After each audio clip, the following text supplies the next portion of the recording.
Pues buenas tardes y gracias por su asistencia. Agradecer también a la Fundación Gustavo Bueno su invitación y decir que para mí siempre es un honor poder estar aquí con ustedes y poder presentar. Por primera vez voy a hablar de una cosa que no sea el espiritismo, aunque tampoco vamos muy alejados del asunto, como verán. Bien, el título de mi exposición, como ya ha dicho Gustavo Bueno Sánchez, es el marxismo no es un humanismo. Jugando un poco con el título de la obrita de Sartre que todos conocen, donde Sartre decía el existencialismo es un humanismo. Precisamente Sartre también tiene mucho que ver con esto del humanismo marxista. Bien, así expuesta este título de modo abrupto, se podría entender que no existen, o que yo voy a defender aquí la tesis de que en el materialismo histórico, o en el materialismo dialéctico, o en el marxismo en general, o sea, lo que quiera decir esto de marxismo, porque también hay muchos marxismos, que no existen componentes humanistas, pero no es cierto, sí que hay componentes humanistas. La tesis, en extenso, lo que tendría que decir más o menos sería lo siguiente, a saber, que en la medida en que podemos considerar al materialismo histórico, en muchos de sus tramos, como compatible con el materialismo filosófico, en la medida que consideramos que el materialismo histórico es una verdadera filosofía y no tanto una filosofía verdadera, es decir, que metodológicamente podamos decir que importa más el fuero que el huevo, ¿no? Pues para poder hacer esta tesis, para poder defenderla, hay que eliminar del marxismo los evidentes componentes humanistas que arrastra. Por tanto, la tesis no es exactamente el marxismo, no es un humanismo, sino que si el marxismo, en su variante de materialismo histórico, puede ser considerado una verdadera filosofía, solo es posible si hacemos una vuelta del revés de Marx, precisamente en aquellos lugares en donde el marxismo confluye con el humanismo. Esta es la tesis que vamos a defender. Y para defender esta tesis, pues vamos a intentarlo desde dos perspectivas, una perspectiva pues histórica y otra perspectiva filosófica. Es decir, que en principio vamos a hacer una breve historia del concepto de humanismo y de cómo ese concepto de humanismo confluye con el marxismo, sobre todo en el periodo de entreguerras y también durante la Guerra Fría y finalmente en el eurocomunismo, que aquí tuvimos el exponente de Santiago Carrillo, pero en Italia Beringer, etcétera, y cómo este humanismo marxista pues ha triunfado, poniendo eso del triunfo entre comillas, sobre todo en los marxistas sudamericanos, a nuestro juicio como una forma de saltar por encima del Imperio Español. De manera que esta sería la tesis a grosso modo. Y en fin, bueno, pues comenzamos. Como ustedes saben, el concepto de humanismo, tal y como está así planteado, se introdujo a mediados del siglo XIX, quizás por Michelet, quizás por Burckhardt, no está muy claro el asunto, e inmediatamente lo aplicaron al Renacimiento. En el Renacimiento habría, según esta tesis, florecido la idea de que la reflexión filosófica y la vida no puede girar en torno a la idea de Dios, del Dios de la ontoteología medieval, sino que el hombre ocuparía el centro del universo, el hombre ocuparía el centro de la reflexión. Evidentemente es una transposición anacrónica porque inmediatamente parece entenderse o desprenderse que aquellos humanistas, entre comillas, porque estaban hablando del humanismo desde las coordenadas del humanismo del XIX, cuando era imposible, puesto que ellos estaban dentro todavía de la tradición teológica. Una tradición teológica que en la Edad Media ya estaba dividida en torno a lo que podríamos denominar una teología sobrehumanista, cuyo máximo representante probablemente sea Santo Tomás, y una teología humanista que viene por la vía de San Agustín y que hay pues, un lugar muy bonito que es la discusión que mantiene Santo Tomás con un agustino, con un seguidor de San Agustín, en torno al problema central de la catequesis. Alejandro de Jales defiende la idea de una catequesis práctica, lo que él llama una teología afectiva, frente a la tesis tomista de una teología especulativa, ¿verdad? Y ahí Santo Tomás dice una cosa centralísima, dice, la doctrina sagrada, la teología, es una ciencia especulativa, que se hace práctica en cuanto que trata especulativamente sobre asuntos prácticos. Sin embargo, esta idea de Alejandro de Jales luego prenderá por unos derroteros que son muy curiosos, por ejemplo en Komensky, en la pedagogía afectiva, entonces ese desarrollo de las ciencias pedagógicas que yo traté también en extenso hace unos años en Santo Domingo de la Calzada. Bien, en realidad en el Renacimiento no podría haber prendido la idea del humanismo porque el Renacimiento es previo, es la fase previa a lo que don Gustavo Bueno ha llamado la inversión teológica. No se trataría tanto de que hay una época medieval en donde toda la reflexión filosófica gira en torno a Dios, para pasar a una época moderna en donde la reflexión filosófica se desplaza hacia el hombre, puesto que sería todo lo contrario. Precisamente en la ontoteología medieval es el hombre el que ocupa el centro del universo precisamente por el dogma de la encarnación. Y además, en la propia cosmología medieval, las 7 esferas aristotélicas que tienen por centro la Tierra, y en el centro de la Tierra está el hombre, es decir, el hombre a la reflexión. Realmente lo que ocurrió tras la revolución copernicana fue que el hombre perdió ese centro físico del universo, ¿eh? Y precisamente en esto surge otra rama del humanismo, que es lo que llamamos el humanismo personalista de Mounier, cuando, retomando la idea del famoso giro copernicano de Kant. En fin, Kant, ustedes saben que dijo, no es el objeto el que determina al sujeto, sino el sujeto el que determina al objeto.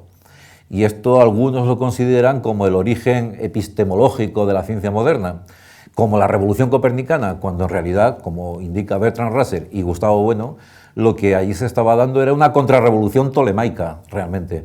Porque lo que estaba haciendo Kant era poner en práctica filosófica aquella frase célebre de Pascal cuando dijo, en tanto que cuerpo el universo me absorbe como un punto, pero en tanto que alma, en tanto que espíritu, mi espíritu absorbe al universo. Es decir, si el hombre había quedado desplazado del centro del mundo precisamente por la revolución copernicana, Kant se lo devuelve, no al centro físico, porque al centro físico ya no podía devolverlo. Lo devuelve a un centro metafísico, puesto que el hombre contiene las categorías lógicas de pensamiento que dan lugar a la física y además tiene las intuiciones puras del espacio y del tiempo, con lo cual, teniendo en cuenta que centro es un concepto topológico, pues si resulta que el espacio lo produce, es una forma a priori, una intuición pura de la sensibilidad humana, resulta que el hombre ya vuelve a ser el centro del universo, puesto que las propias coordenadas que nos permitirían ubicar un centro, una derecha, una arriba, una abajo, una izquierda, ¿verdad? Esas coordenadas las está poniendo la propia intuición humana. De manera que Kant lo que hace es una contrarrevolución tolemaica orientada a poner otra vez al hombre en el centro del universo y poder, de alguna manera, a partir de esta tesis, se puede empezar a desarrollar todo el humanismo de Mounier, etcétera, el humanismo personalista.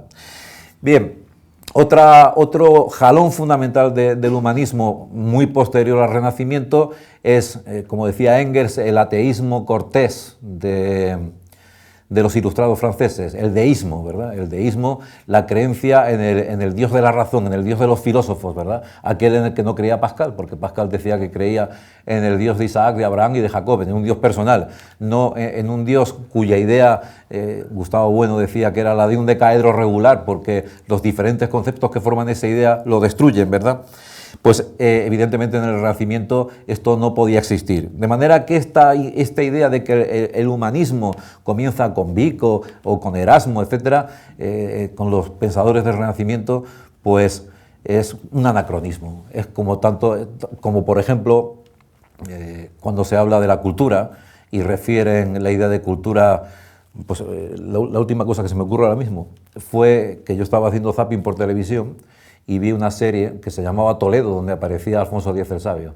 Y ahí ponían en boca, el guionista, ponía en boca de Alfonso X el Sabio, ponía la siguiente frase, decía, las 3 culturas nos tenemos que respetar. Claro, es imposible que eso lo hubiese dicho Alfonso X el Sabio. Era tan imposible como que alguien le pidiese la hora y mirase en un reloj de pulsera. Imposible. Porque la idea de cultura entonces serían las berzas que se cultivaban en el campo. Entonces no podía hablar de las 3 culturas. En todo caso, podría haber hablado de las 3 religiones, que esto cogido con pinzas, ¿verdad? Pero no podría haber hablado de la idea de cultura. Y entonces, bueno, siguiendo Emig, ¿no?, los razonamientos del humanismo, como digo, corriente del siglo XIX, que se retrotrae al Renacimiento, pues el hombre del humanista es aquel que cultiva todas las artes, ¿verdad? Aunque no se sabe por qué no hablan tanto de las ciencias. La cosa llegará en nuestros días a que incluso se postula un famoso bachiller que hay ahora, bachillerato de humanidades, ¿verdad? como si la física, la química, las matemáticas o la biología fuesen ciencias gatunas o algo así, ¿verdad? Las humanidades básicamente serían el cultivo del latín, del griego, de la filosofía, de la filología, de los idiomas, ¿verdad? Porque tendrían como objeto de reflexión al hombre, sería la filosofía del hombre tomada en el sentido del genitivo objetivo. Bien, el humanismo en el siglo XX ya fundamentalmente es una corriente que se intenta enfrentar claramente a la Unión Soviética. Está postulado como una manera de enfrentarse a la ideología del marxismo-leninismo. Aunque tampoco faltaron, ahora hace un rato hemos estado viendo un asunto muy... en concreto, pues un librito en donde varios pensadores comunistas, etcétera, intentaban entrar en el asunto del humanismo. Básicamente el humanismo era la doctrina asociada en principio al individualismo, una doctrina que enfrentar al colectivismo soviético, de manera que era un humanismo frente a otro, que además está muy bien expresado en unas viñetas que hay en un libro de Bueno, del sentido de la vida, donde se ve, desde la perspectiva del nacionalcatolicismo, la deshumanización de ambos humanismos, valga la paradoja. Por un lado se ofrece una playa en donde están los soviéticos todos alineados, ¿verdad?, tomando el sol, con lo cual parece que el hombre ha quedado degradado a una colectivización sin alma, ¿verdad? Y por otro lado se ve un salón de baile en donde los chicos jóvenes están bailando y entonces ahí aparece la idea de la degradación del individualismo, es decir, en esa ilustración que utiliza Gustavo Bueno para hablar de la persona.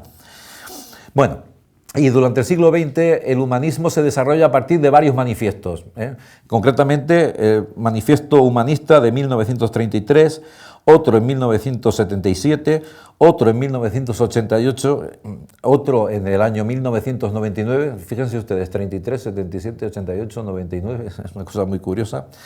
Y por último nos vamos a referir a un manifiesto también humanista mucho más cercano a quienes estamos aquí, porque entre ellos lo firman muchos profesores asturianos, un manifiesto en la línea del humanismo con el que yo me las tuve que ver hace unos años, que es el manifiesto Eikasía. Y vamos a hablar un poquito de este asunto antes de pasar al humanismo marxista. El manifiesto de 1933 se produce, recordarán ustedes, con el crack de la Bolsa de Nueva York, en el año 1933.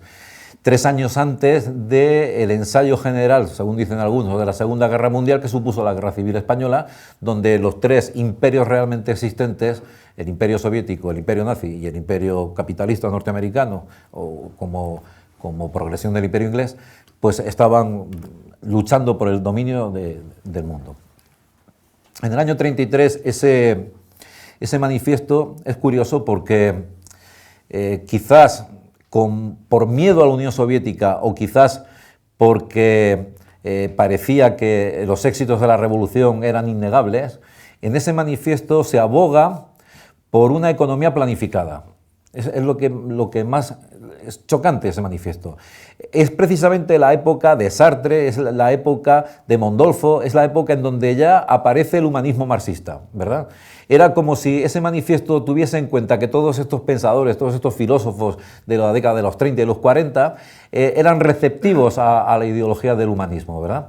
Y entonces ahí se aboga por un capitalismo con rostro amable, un capitalismo además siempre tutelado por el Estado, una economía planificada, de la que ya no queda ni rastro en el manifiesto de 1977. Bueno, uno de los firmantes del manifiesto de 33 es Dewey, el pragmatista norteamericano, ¿verdad?, en la línea del pragmatismo. Y naturalmente todavía faltan muchos años para la famosa caza de brujas de MacArthur, etc.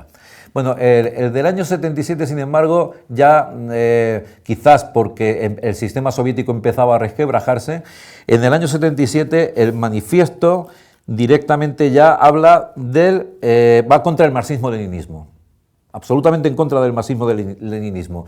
Y para atacar al marxismo-leninismo se utiliza la Declaración del 48, la Declaración Universal de los Derechos Humanos, que tras la Segunda Guerra Mundial, como ustedes saben, pues aquella frase de Maritain, que estamos de acuerdo con los derechos humanos siempre que no nos pregunten por qué. Maritain es precisamente otro de los que están implicados en este asunto. Bueno, pues En el 77 aparece por primera vez un manifiesto humanista en donde empiezan a destilarse lo que es la ideología humanista del presente. El derecho al divorcio, el derecho al aborto, el derecho al libre disfrute, el individualismo exacerbado. Frente a la idea de una economía planificada, aquí aparece ya la defensa de un mercado autorregulado. Esto ya es en el 77, es decir, han pasado 43 años o 44 años desde el primer manifiesto y ya se ve claramente que el humanismo está situado frente a alguien, y ese alguien es la Unión Soviética en crisis. En 1988 vuelve a dar un giro el humanismo hacia una idea de la idea de la globalización. Y una idea de la globalización que no tiene tanto que ver con la política, al menos EMIC, al menos desde su punto de vista, sino con la ética. Se habla de la globalización de la ética. Naturalmente una ética que está sustanciada en la Declaración otra vez de los Derechos Humanos y en la vuelta dicen a los principios de la Ilustración y atención, algo que ahora hay que poner entre paréntesis. Por un lado ya se habla del calentamiento global, estamos hablando de 1988, ya se habla de ecologismo, de las ideas ecologistas cuyo antecedente precisamente más claro y contundente está en el libro de Hitler, en Mein Kampf. Es decir, que las ideas de una tierra limpia, donde hemos quitado de en medio a todo lo que estorba y donde la población se ha reducido para que no se agoten los recursos, etcétera, es una idea que tuvo una gran pregnancia en los años de los nazis. Aquí ya el ecologismo se incorpora, una vez quitado ese lastre de encima, se incorpora a la Declaración Humanista en el año 88 y además se habla ya directamente de la vuelta a los principios de la Ilustración. En concreto, los principios de la Ilustración tendría aquí tres patas. De un lado, la idea de derecho natural de Montesquieu, la separación de poderes de los tres poderes, la idea del deísmo de Voltaire, ¿verdad? Y la idea de un ateísmo cortés, como decíamos antes, que es en realidad el deísmo. O sea, se menciona directamente la vuelta a los principios de la Ilustración. Y además la insuficiencia, dicen, del naturalismo científico. Esta idea de que las ciencias se constituyen como un paradigma capaz de explicar toda la vida humana, pues se cuestiona aquí. Pero no se cuestiona para decir que hay ideas filosóficas que están por encima de los conceptos o que las ciencias no agotan la realidad, no. Las ciencias agotarían la realidad. Lo que pasa es que hay otra realidad paralela que es la realidad espiritual. Y entonces aquí, aunque ya muchas veces se sustituya, como hablábamos ayer, la idea de espíritu por la idea de mente, pero en el fondo está latiendo un espiritualismo puro y duro, porque lo que se está diciendo no es que las propias ciencias vayan generando problemas que brotan de los propios conceptos en la forma de ideas y de problemas filosóficos en torno a las ideas, sino que lo que están diciendo es que la vida humana no se agota en su materialidad, ni en la primera, ni en el primer género, ni en el segundo, ni en el tercero, sino que la vida humana es esencialmente también, tiene una parte espiritual y que para el cultivo, otra vez el cultivo, la cultura, ¿verdad? El cultivo de esa parte espiritual, que es precisamente la cultura, pues se exhorta a los diferentes gobiernos a darle publicidad y darle contenidos en la educación a las llamadas humanidades. Esto ya es en el año 88.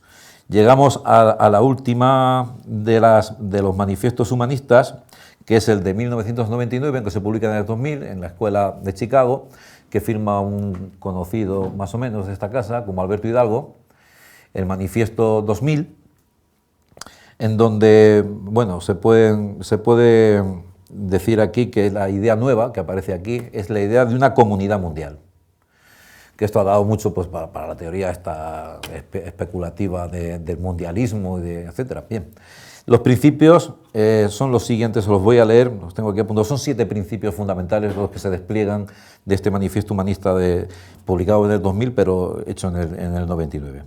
Por un lado, la dignidad y autonomía del individuo, la defensa de la autodeterminación, aquí estamos con el asunto, ¿verdad? La ética de la excelencia, alteridad y empatía, la educación moral y ciudadana, el uso de la razón frente al uso de la violencia y una ética de principios. Todo esto, estos serían los 7 puntos que conducirían hacia el estado felicitario de un gobierno mundial en donde las naciones ya han desaparecido y en donde se hace ya realidad esa idea de un hombre genérico, ¿verdad? Maravilloso, que usa la razón en lugar de la violencia, ¿verdad? Como si la violencia, como si no hubiese especies de violencia, como si no hubiese especies de razón, y en fin. Bueno, entonces también propongan la creación de un Parlamento Mundial, en esa declaración de 1999, diferente al de la ONU, un Parlamento en sentido estricto como el que hay en Bruselas, pues, o en Estrasburgo, perdón, pero ya a escala mundial, ¿verdad? Y se funda también en esa época la Academia Internacional del Humanismo en Estados Unidos. Por último, el manifiesto Icasía, aquí en Asturias, por profesores de filosofía asturianos, lo que pretende es anegar el materialismo filosófico de Gustavo Bueno en el humanismo. Con suerte dispara, hay que decirlo, porque fueron tan torpes que ellos mismos se contradecían unos a otros, ¿verdad? Y cogieron el rábano por las hojas del siguiente modo. Como Gustavo Bueno, en el sentido de la vida, había dicho que la ética tiene por objeto la preservación en la existencia de los sujetos corpóreos, que por tanto, como ustedes saben, la virtud ética fundamental es la fortaleza que se divide, se escinde en firmeza cuando uno la aplica a sí mismo y generosidad cuando uno la aplica a los demás, ¿verdad? Pues tomando el rábano por las hojas se extraen la curiosa conclusión de que el cuerpo es el parámetro de la racionalidad y por tanto preservar los cuerpos es la mayor tarea filosófica que se puede hacer y que por tanto dicen todas las partes de la filosofía, la ontología, la teoría de la ciencia, pues todas las partes de la filosofía están subordinadas a la ética. Y como además la ética pues tiene un radio global, puesto que trata de individuos humanos genéricos, ¿verdad?, de cuerpos humanos genéricos, pues entonces ahí resulta que don Gustavo Bueno era un firme defensor del humanismo, a pesar de todo lo escrito, porque contra el humanismo don Gustavo escribió largo y tendido. Pues por ejemplo, sobre los peligros del humanismo en la izquierda híbrida, un artículo de Cato Blepas, por ejemplo, contra el humanismo personalista, luego un texto inmediatamente después de la caída del muro de Berlín publicado en El País, que se llama ¿Qué pasa en el Este?, en donde don Gustavo pues advierte de los peligros de esta ideología metafísica del humanismo, pero a ellos les dio igual, porque se trataba de alguna manera disolver la filosofía, el materialismo filosófico de Gustavo Bueno, disolverlo en la filosofía perenne y postular aquí pues una especie de subordinación de todos los aspectos filosóficos a la ética. Naturalmente, decía yo, cogieron el rábano por las hojas, porque para que el cuerpo pueda ser el parámetro de la racionalidad, ese cuerpo no puede estar hipostaseado ni aislado. Es un cuerpo en tanto que es sujeto corpóreo, y olvidaron añadir operatorio. Y operatorio tiene que operar precisamente en los 3 ejes del espacio antropológico. Ustedes sabrán el eje radial, en cuanto que podemos ahí representarnos las ceremonias que los seres humanos realizan con cosas, objetos inanimados, el eje circular, en el que representamos las relaciones entre los humanos entre sí, el eje circular, perdón, y el eje angular, en donde se representan las relaciones de los seres humanos con entidades, con númenes, es decir, con sujetos dotados de inteligencia y voluntad, pero no humanos, pero sí personales, ¿verdad? Básicamente los animales. Bien, entonces la racionalidad solamente se alcanza en la medida en que el cuerpo humano se concreta en sus relaciones con otros cuerpos.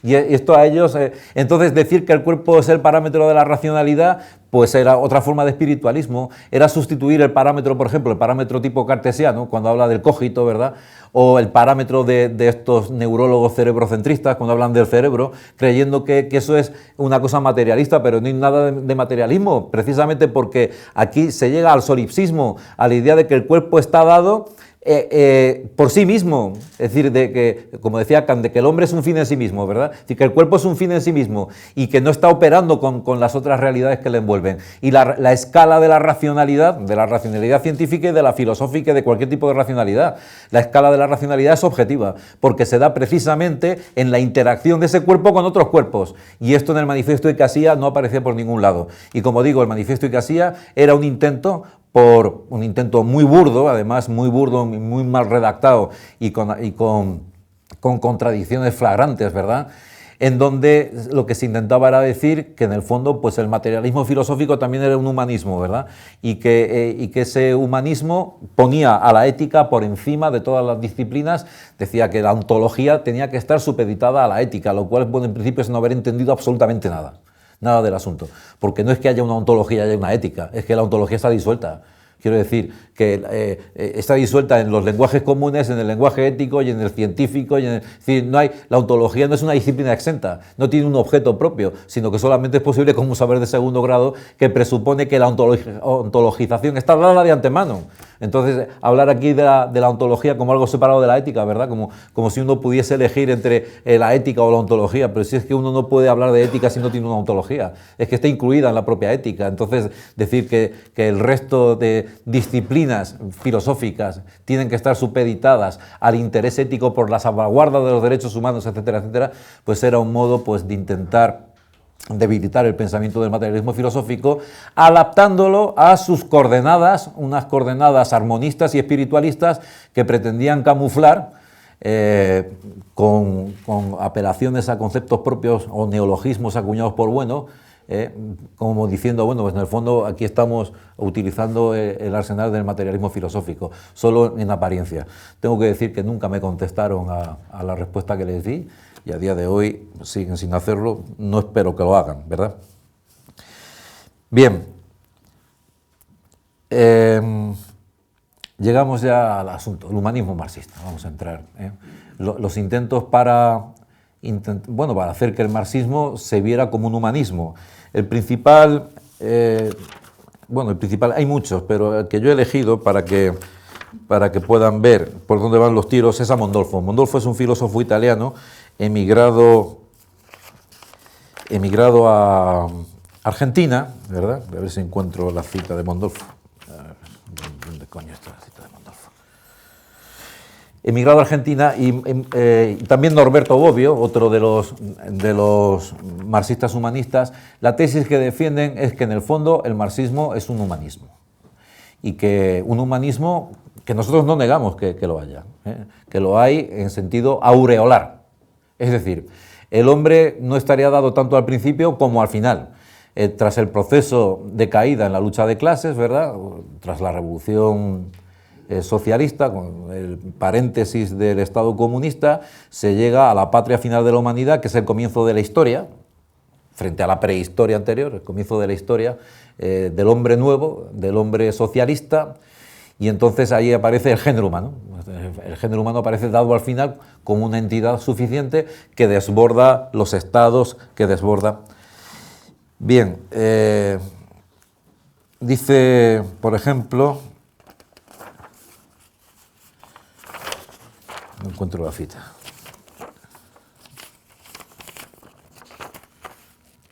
Sí, Mondolfo, dice Mondolfo. Si examinamos sin prejuicios el materialismo histórico, tal como nos resulta en los textos de Marx y Engels, debemos reconocer que no se trata de un materialismo, sino de un verdadero humanismo, que en el centro de cada consideración y discusión Marx coloca el concepto de hombre.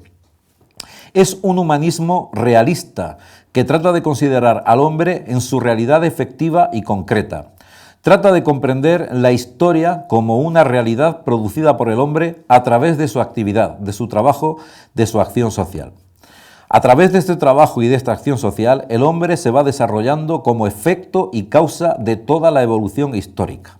Y por esto, el materialismo histórico no puede ser confundido con una filosofía materialista. Esta es la tesis de Mondolfo. Es decir, que en realidad toda la preocupación de Marx está centrada sobre el principio básico del humanismo, de que el hombre es el centro de la reflexión, de que el hombre está por encima de sus enclasamientos, de que el hombre es un fin en sí mismo, teoría también procedente de Kant. Inmediatamente contra esto reacciona Althusser, y con su teoría del corte epistemológico. Althusser vendrá a decir que hay un Marx joven, un Marx que todavía está notablemente influido por el hegelianismo y por Feuerbach, los jóvenes hegelianos, y que hay un residuo espiritualista ahí porque todavía está bajo la perspectiva del sujeto, Y entonces la objetividad de la historia todavía no ha aprendido en el joven Marx de la tesis doctoral de Epicuro, ¿verdad? No es casual que haya elegido a Epicuro. Entonces Althusser se saca de la manga esta maravilla del corte epistemológico y según esta tesis, en el Marx ya maduro, el Marx del Capital, la dialéctica de la historia es una dialéctica objetiva que ya no tiene nada que ver con el sujeto, se ha producido otra vez la inversión, es una dialéctica objetiva, es una dialéctica de la naturaleza, no una dialéctica del espíritu, y entonces Marx es cuando ha alcanzado verdaderamente el marxismo científico, científico, porque lo otro era filosofía idealista, y ha pasado de la filosofía idealista al materialismo histórico como una teoría científica de la historia, ¿verdad? Bueno, nosotros nos oponemos por igual a la tesis de Mondolfo de un Marx humanista que a la tesis de Althusser de un Marx científico de una dialéctica de la naturaleza, precisamente porque, como decía al principio, la tesis que defendemos es que Marx en todo caso será un filósofo, porque si, en todo caso digo, eliminando esos componentes humanistas, si los introducimos, entonces lo que tenemos en Marx, y bueno, supongo que esto causará algún disgusto a alguien que ha pasado por aquí, lo que tenemos es sencillamente una praxeología y una nematología orientada a justificar ese orden práctico que se está defendiendo. No hay una filosofía en el materialismo histórico, y por tanto el materialismo histórico no se puede poner no ya como parapeto del materialismo filosófico, ni siquiera como una verdadera filosofía, sino más bien pues como una praxeología, es decir, como un conjunto de recetas que van encaminadas pues a la lucha obrera o al sometimiento de unas clases por otras o lo que sea, y que genera a su lado, en esa institución, genera unos componentes nematológicos, ideológicos de la mayor importancia, pero que no pueden ser considerados verdadera filosofía, salvo que depuremos esos componentes humanistas. Bueno, la justificación teórica de este Marx humanista se halla, como he dicho antes, en los manuscritos de Economía y Filosofía, manuscritos que es un texto de la juventud de Marx, y fundamentalmente en el tercer manuscrito, en donde Marx habla del concepto de alienación. El concepto de alienación. Claro, el concepto de alienación inmediatamente tiene que ver con lo que estamos explicando, porque se supone que para que haya una conciencia alienada, primeramente tiene que haber una conciencia. Y esa conciencia precisamente es la conciencia del hombre, es el hombre genérico que está alienado porque, bien, esa alienación puede ser de la base, de la estructura, mediante la extracción de la plusvalía, dice Marx, el trabajador, el hombre, se aliena porque la esencia genérica del ser humano es la producción de su vida social mediante el trabajo, la esencia del hombre es el trabajo.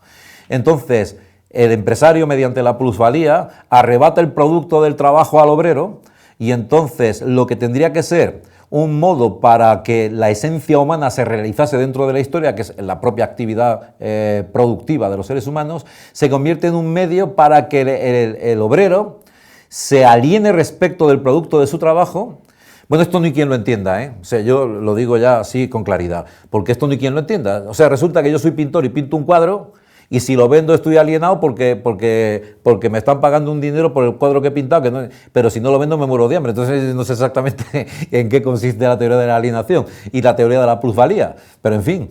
Bueno, entonces resulta que mediante la plusvalía al obrero se le está extirpando la posibilidad de construirse en la historia como ser humano, y se le está cosificando. Esta es la teoría de la alienación, ¿verdad?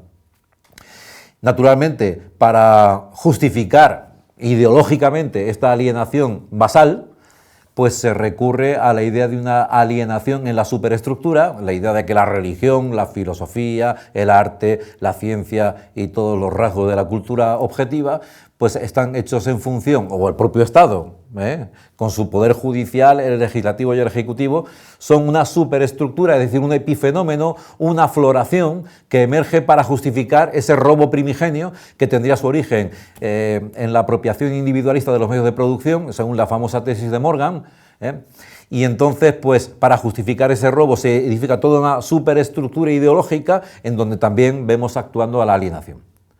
Bien, pero alienación es un concepto que vamos a examinar en principio desde dos perspectivas, una perspectiva noseológica y una perspectiva ontológica. Desde el punto de vista noseológico, el concepto de alienación viene aquí a funcionar al modo de las apariencias salvares de Simplicio. Les explico, cuando el modelo tolemaico tiene que explicar, bajo el modelo tolemaico, es decir, el geocentrismo, que la Tierra es el centro del universo, hay que explicar las retrogradaciones de los planetas. El modelo tolemaico dice, bueno, todos los planetas giran circularmente en torno a la Tierra. Pero ¿qué pasa? Que cuando tomamos las posiciones relativas de Venus o de Marte respecto de la Tierra, pues como saben que no gira en torno a la Tierra, sino en torno al Sol, se producen movimientos de retrogradación, ¿verdad? Entonces, para explicar eso, pues Ptolomeo, para salvar los fenómenos, tiene que idear una serie de artilugios complejísimos, epiciclos, deferentes, ecuantes, excéntricas. Es decir, supone, por ejemplo, que el planeta Venus está girando en torno a un planeta P que gira excéntricamente alrededor de la Tierra circularmente, pero Venus está girando excéntricamente en torno al planeta P y además con una velocidad angular que varía según la posición. Y en total, bueno, pues al final se salva la posición y entonces con estos aparatejos se salva la idea de que la Tierra es el centro del universo. De hecho, Copérnico en De Revolutionimus, en 1543, cuando publica su libro, en el prólogo, el padre Osiander, el inquisidor general, que en 1543, hace un prólogo en donde sigue defendiendo el sistema tolemaico, el sistema geocéntrico, ¿verdad? Y dice, bueno, pero lo que ha hecho Copérnico es muy útil porque ahorra cantidad de cálculos. Es decir, lo ve no en perspectiva ontológica, sino en perspectiva nosiológica, por decirlo así, aunque esto no se pueda permitir. Pero, en fin, dice, Copérnico en ninguna parte dice que la Tierra gira alrededor del Sol, la Tierra es el centro del universo, pero consideraba que estaba salvando las apariencias Copérnico, ¿verdad? Considerando que los cálculos se reducen notablemente, al considerar que es la Tierra la que gira alrededor del Sol y no viceversa, pues asumimos este sistema para ahorrar cálculos, ¿verdad? Porque los cálculos de Ptolomeo eran terribles, porque, claro, estaban ajustados para salvar las apariencias. Bueno, pues nosiológicamente la teoría de la alienación es una teoría que Marx saca a colación y que el materialismo histórico saca a colación. Esta mañana no tuve tiempo de hablar de este asunto, me pareció excesivo, precisamente para salvar las apariencias. ¿Qué apariencias? Pues la retrogradación aquí de los planetas es que los obreros en la Segunda Guerra Mundial, en lugar de unirse contra los empresarios, se unieron con sus empresarios propiamente de cada nación en contra de los obreros y los empresarios de otras naciones. Es decir, que la Segunda Guerra Mundial es el experimento crucial que demuestra que la dialéctica de clases pues no explica la historia. Y no la explica en modo alguno, precisamente porque los obreros alemanes se liaron a tiros con los obreros ingleses, franceses, etc. ¿Y entonces qué ocurre aquí? Pues inmediatamente recurrimos a la teoría de la alienación. La teoría de la alienación son los epiciclos ecuantes y deferentes del sistema del materialismo histórico y del materialismo dialéctico para poder explicar por qué los obreros se matan entre sí. Y bueno, todos los conocen, de verdad, la frasecita del manifiesto comunista de Marx y Engels, cuando dicen proletarios de todos los países unidos, que Gustavo Bueno gastaba siempre la broma esta de, me acuerdo que decía una vez, que eso es como imaginarse que Newton abriese la ventana y empezase a gritar, planetas de todas las órbitas, atraeos con una distancia directamente proporcional al producto de vuestras masas e inversamente proporcional al cuadrado de la distancia que os separa. ¿Verdad? No tiene sentido, porque hablamos de leyes naturales y leyes humanas. Sí. Y entonces la analogía es una analogía de desigualdad, porque ahí no hay igualdad. La prueba es que las leyes sociales se pueden desobedecer. Es decir, que los obreros podían no unirse y por eso se les exhorta del manifiesto comunista, pero no tendría ningún sentido que Newton hubiese expuesto su teoría general de la gravedad o las tres leyes de la mecánica apelando a los planetas a que sus órbitas fuesen elípticas, o Kepler, por ejemplo. Entonces no tiene ningún sentido.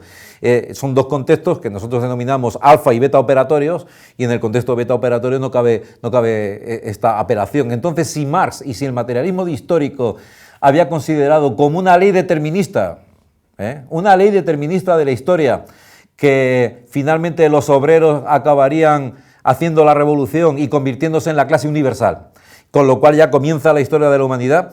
Si eso es una ley determinista de la historia, ¿a qué viene pedirla? ¿Verdad?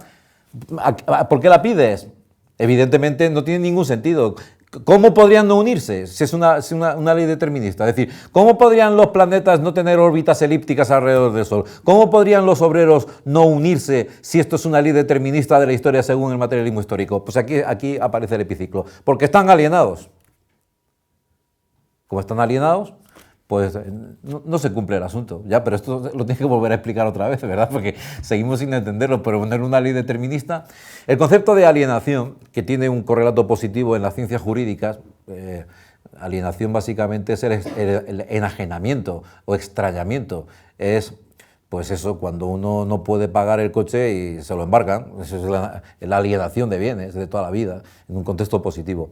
Pero en realidad tiene un origen teológico en San Agustín, que es el primero que utiliza esto. San Agustín, además de un modo paradójico, dice que cuando el hombre peca, se mete en sí mismo, y entonces paradójicamente se aleja de su esencia. Es decir, la paradoja está en que mediante el pecado el hombre se ensimisma, se mete en su propio ser, y entonces se extraña de su propia esencia porque su esencia está dada en su identificación con Dios. Y en la medida en que se mete en sí mismo, se aleja de Dios, entonces se aliena, se extraña de su propio ser, ¿verdad? La vuelta de tuerca que se produce, evidente aquí, es la que le da Feuerbach, bueno, primero Hegel, ¿verdad?, en donde la alienación es un extrañamiento del espíritu objetivo en el espíritu subjetivo, del espíritu absoluto en el espíritu subjetivo. Y Feuerbach dice, la alienación se produce precisamente por la religión, es decir, la vuelta del revés completa de San Agustín. Ahora resulta que es la religión el factor que aliena al hombre, porque la religión, dice Feuerbach, el hombre se define por una esencia finita, por una libertad finita, por un corazón finito para amar y por una voluntad finita para querer, ¿verdad? Pero cuando se le propone como modelo, cuando se le propone como esencial un amor infinito de Dios, una omnipotencia, la omnisciencia, etcétera, pues entonces el hombre se extraña de su propia esencia humana al creerse una especie de Dios, ¿verdad? Y entonces se aliena completamente. Esta es la idea de Feuerbach.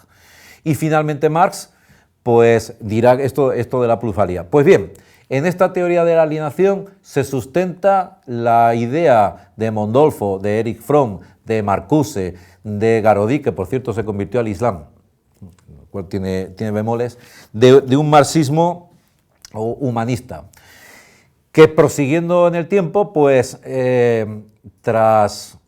por ejemplo, en la democracia española, para no irnos más lejos, pero naturalmente la cosa venía de Italia, se ve operando en el marco del llamado eurocomunismo.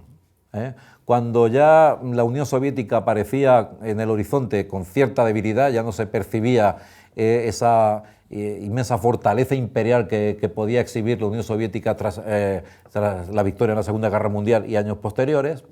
En los años 70 ya se veía la cosa con dificultad, bien por necesidades tácticas de la Unión Soviética, bien porque de verdad se lo creían, pues en el eurocomunismo se introducen otra vez estos factores humanistas. Hay un artículo en el Catoblepas de Gustavo Bueno en donde menciona una cena que tuvieron con Santiago Carrillo, aquí en Oviedo, en un restaurante de Oviedo, y Santiago Carrillo le preguntó a Bueno cuál era, a su juicio, el país que más se parecía a España. Y don Gustavo, sin pestañear y sin pensarlo, dijo Inglaterra. Mientras que Carrillo defendía Italia. Esto puede parecer una cosa oligofrénica, ¿verdad? Un detalle menor, pero no era un detalle menor. Porque don Gustavo estaba pensando en la historia universal en clave de imperios. Y entonces, el significado de decir Inglaterra se parece a España porque es un imperio, porque ha sido un imperio, igual que España, mientras que Italia aquí no pinta absolutamente nada. Sin embargo, en la mente de Carrillo, Italia aparecía como un país mediterráneo, en donde hay una gran fuerza de los comunistas, un país que está dentro de la órbita del capitalismo y un país que había generado precisamente con Berlinguer y compañía el concepto de eurocomunismo. De manera que aquí estaban enfrentándose en la figura de Santiago Carrillo, bueno, también está el debate con Dragó, que se puede ver, estaban enfrentándose ahí dos concepciones de la historia, y estaban sustancializadas en Bueno y en Carrillo. Una concepción de la historia como el despliegue de un género humano abstracto, que era la versión que defendía Santiago Carrillo, y una versión de la historia como el despliegue no del género humano, sino de ciertos humanos arracimados en torno a imperios. Es decir, la historia universal como la historia de los diferentes imperios y sus enfrentamientos, sea el imperio de Alejandro, el imperio romano, el imperio español, el imperio inglés o el imperio soviético, Y frente a esta idea de una historia universal como el despliegue de un género humano dado in hilo tempore, no se sabe dónde, que bueno, va conformándose en esa evolución, una evolución que además, esto es muy problemático también, que además tendría que estar escrita, porque en este despliegue del género humano, saben ustedes que Darwin la idea de evolución la tomó a regañadientes, porque la evolutio es, ¿cuántas veces os cuento eso, don Gustavo, aquí, verdad? La evolutio es el desarrollo del papiro, ¿verdad? Pero eso supone que el papiro está escrito, y que lo que hace la historia es ir desenrollando algo que está escrito. Y claro, eso no es la idea de la evolución que tenía Darwin en la cabeza, desde luego, ni nosotros, porque el futuro no lo conoce nadie, el futuro no está escrito y no se puede predecir, precisamente por su carácter beta operatorio, precisamente porque depende de lo que hagamos. Y entonces el futuro de la humanidad no está escrito bajo ninguna ley determinista de la historia, aunque naturalmente la ilusión de los historiadores es que como el pasado es un pasado perfecto, piensan que en el futuro pues pueden también predecir lo que va a pasar en función del pasado y sueltan con toda la alegría del mundo aquello de el pueblo que no conoce su historia está condenado a repetirla, que es una gratuidad completa, ¿por qué? ¿Acaso no conocían en la Segunda Guerra Mundial lo que había pasado en la Primera, los alemanes, verdad? ¿Acaso no lo conocía Hitler? La paliza que les habían dado en el 14, pues se la volvieron a dar otra vez. Y no porque Hitler precisamente no conociera la historia, es precisamente la guerra del 14 la que explica la otra. Entonces, ¿qué sentido tiene eso de decir? Es la ilusión del dialelo también, la ilusión del dialelo, ¿verdad? Bueno, entonces, este humanismo en el marxismo está dado aureolarmente. Una idea aureolar es una idea que se posterga en el futuro, pero que sin embargo se la considera activa en el presente. Se le considera como un canon de la racionalidad del presente, aunque está prometida en el futuro. Bien, en el caso del materialismo dialéctico, toman como parámetro al hombre, pero esa historia anterior, ¿verdad?, está orientada a la producción tras la Revolución Soviética, tras la Revolución Comunista, del hombre nuevo que empieza la historia. Todo comienza con el comunismo primitivo, en donde, bueno, este es un cuento chino completo, un cuento chino que no hay por dónde cogerlo. Los hombres estaban unidos, ¿verdad?, y prístinamente, ahora sabemos que en la selva de Kenia, ¿verdad?, habría que añadir ahí que además comiéndose los unos a los otros, pero en fin, bueno, estaban ahí unidos en la selva keniata, ¿verdad? Y entonces, por este pecado original de la apropiación individualista de los medios de producción, unos sinvergüenzas ladrones se quedan con los medios de producción y entonces aparece la dialéctica del amo y el esclavo, ¿verdad? La primera dialéctica. Esa dialéctica en torno al siglo III o IV, por la irrupción del cristianismo como religión oficial del Imperio Romano, pues se diluye el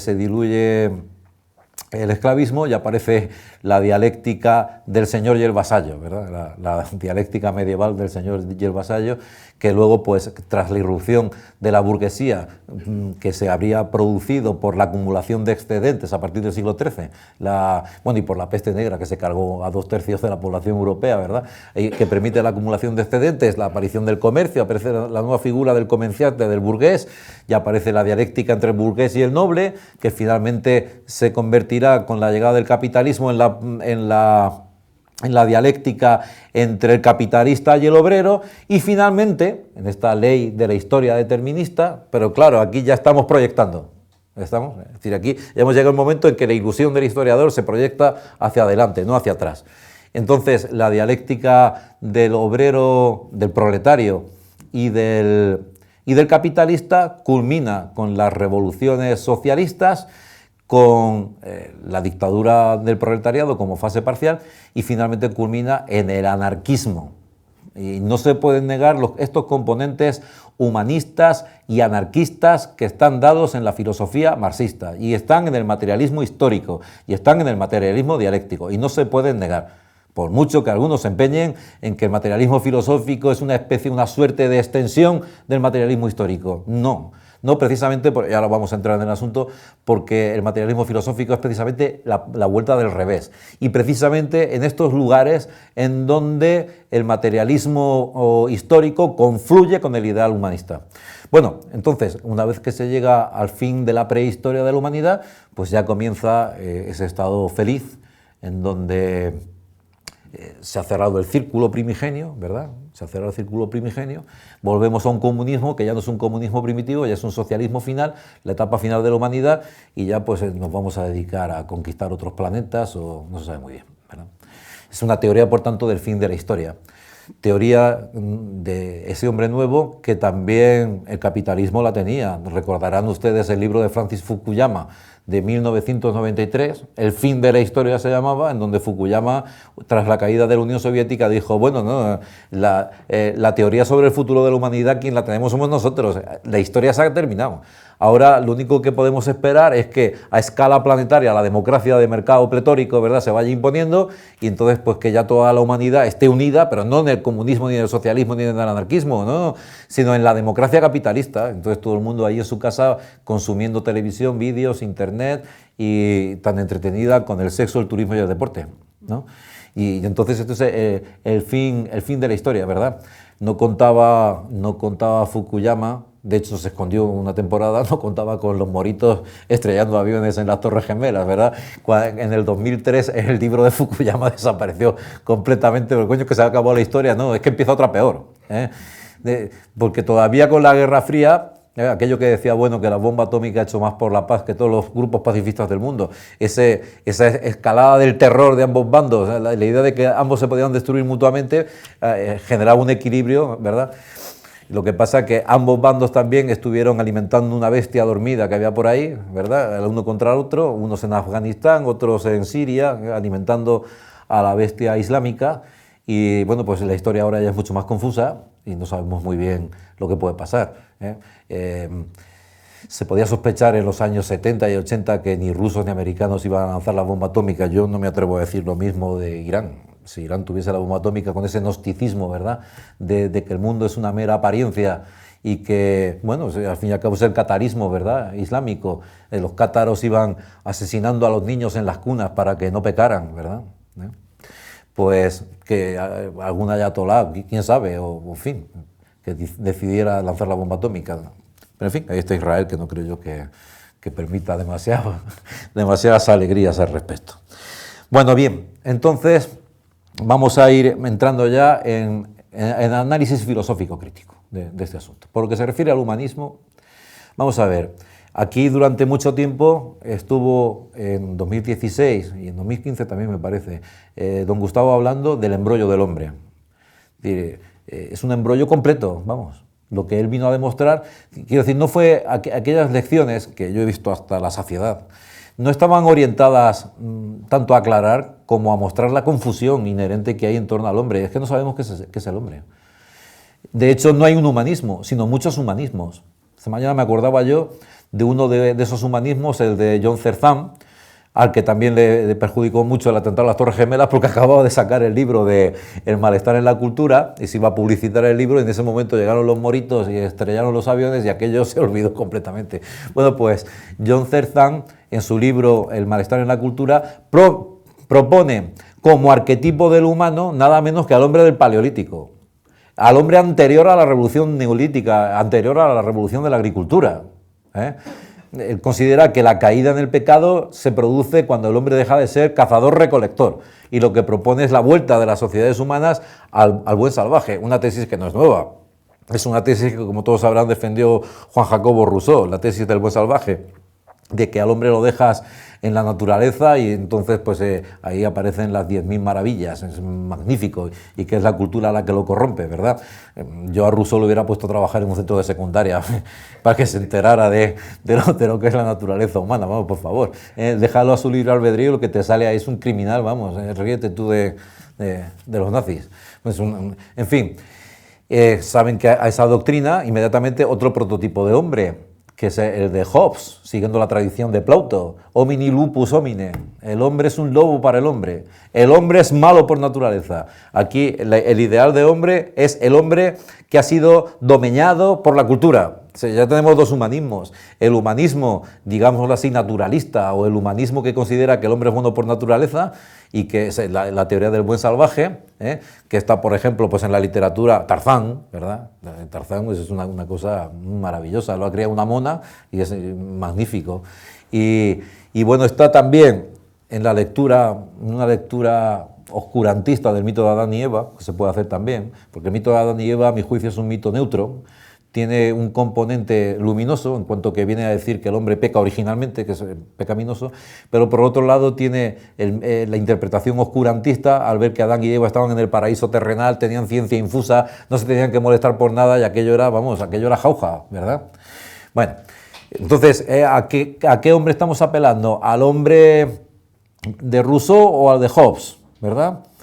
O cuando hablamos del hombre, el hombre del Renacimiento, por ejemplo, el burgués, el gentilhombre burgués del Renacimiento, atildado, cortejando a las damas en la corte, ¿verdad? Que además en su rato libre se dedica a pintar y a fabricar alas para salir volando, en fin, este hombre que encarna tan maravillosamente Leonardo da Vinci, cuyo litografía del hombre hemos utilizado en el precioso cartel que ha compuesto Gustavo para ilustrar mi exposición.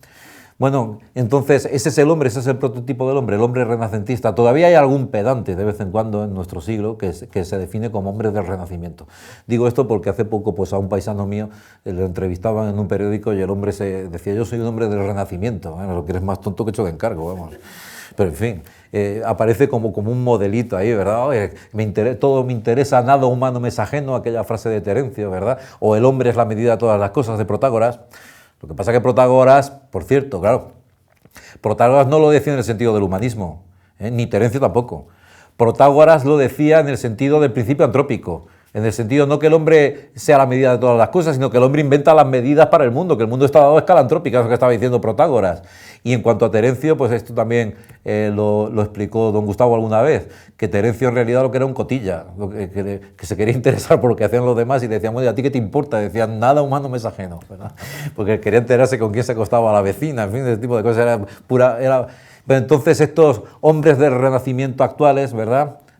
Estos bobos integrales, que pues no se sabe muy bien, asoman por la prensa local intentando vender pues, su librito de poemas, de poemas infames por lo general, y entonces pues presumen eso de ser, o librepensadores también lo dicen. Dicen, yo soy un librepensador. Es increíble, ¿verdad? Y además soy librepensador y como soy coherente con mi libre pensamiento, pues digo una serie de tonterías absurdas, ¿verdad?, que son fruto de mi libre pensamiento. Bueno, bien. Entonces, ¿qué hombre es el arquetipo? O como decíamos antes, el hombre de la revolución, el revolucionario, ¿es el arquetipo del hombre? Entonces, ¿humanismo? ¿Qué humanismo? Sí, muchos. Es decir, aquí humanismo, aunque contenga el sufijo generalizador o institucionalizador, el ismo, ¿verdad?, que hace que no afecte al individuo, sino a toda una especie, pues por mucho que se le ponga, no puede disimularse que hay muchas especies de humanismo y que unas son incompatibles con las otras. Es decir, que no solamente hay un embrollo colosal acerca de qué sea el hombre o qué sea el famoso reino nominal, que ustedes sabrán que Linneo se opuso tajantemente a esa existencia de un reino nominal, ¿verdad?, sino que además pues hay tantos arquetipos y prototipos para considerar la teoría humanista que no sabemos por dónde cogerlos, realmente. Es decir, que son muchísimos. Y entonces, pues que el hombre no está dado. Esta es la cuestión. No está dado de antemano, sino que es en ese propio proceso de caída que decía Marx, corrigiendo además que no existió tal apropiación individualista de los medios de producción, ¿no?, sino que fueron las sociedades bárbaras las que confluyen. Esto se puede ver además claramente, pues por ejemplo, en la India, por ejemplo, en donde, bueno, en la India y en otros lugares, en donde la estratificación social está inmediatamente ligada a la etnia. Y entonces los brahmanes pues son más claritos de piel que los parias, que son más oscuritos de piel. ¿Por qué? Bueno, y naturalmente en el Egipto de los faraones era evidente, y en Mesopotamia. Y bueno, es decir, que unas tribus bárbaras confluyeron con otras, naturalmente de modo violento, y entonces la apropiación de esos medios de producción no fue individual, sino que fue grupal. Fueron unas etnias sobre otras, y así es como comienza en todo caso el esclavismo, pero no por la maldad individualista. Es decir, colocar a ese hombre prístino individual al principio, ahí diciendo que la propiedad es un robo, frase rigurosamente absurda, porque para que haya robo previamente tiene que haber propiedad. Entonces, ¿cómo va a ser la propiedad un robo? Si previamente tiene que haber propiedad. No tiene sentido, aunque muchos que se autodenominan todavía comunistas con la que ha caído, pues siguen estando con este asunto de la propiedad es un robo, pero un robo ¿a quién? ¿A quien la robó previamente? No quien lo entienda, ¿verdad? Bien, entonces digo que aquí se podría utilizar, aunque Engels no sacó las consecuencias que tenía que haber sacado de lo que dijo, cuando dijo aquello tan genial de no fue el hombre quien descubrió el fuego, sino el fuego el que inventó al hombre. Sin embargo, no siguió en esa línea, no sacó, a mi juicio no la sacó del todo. Es decir, que aquel hombre que manejó el fuego, pues no era un hombre, que fue el manejo del fuego el que lo hizo hombre. Recuerdo yo todavía a un profesor de antropología que vino a darle una charla a mis alumnos, de estas que financia la universidad, van por los institutos, aquel buen señor, estaba ahí, yo estaba sentado enfrente, y dijo la siguiente frase: cuando los hombres bajamos de los árboles... Y yo no me pude contener, le dije, oiga, que lo que se bajó del árbol no es un hombre. No, hombre, ¿cómo que no? Dijo, ¿cómo que no? ¿Cómo iba a ser un hombre? Se hizo hombre por bajarse del árbol en todo caso.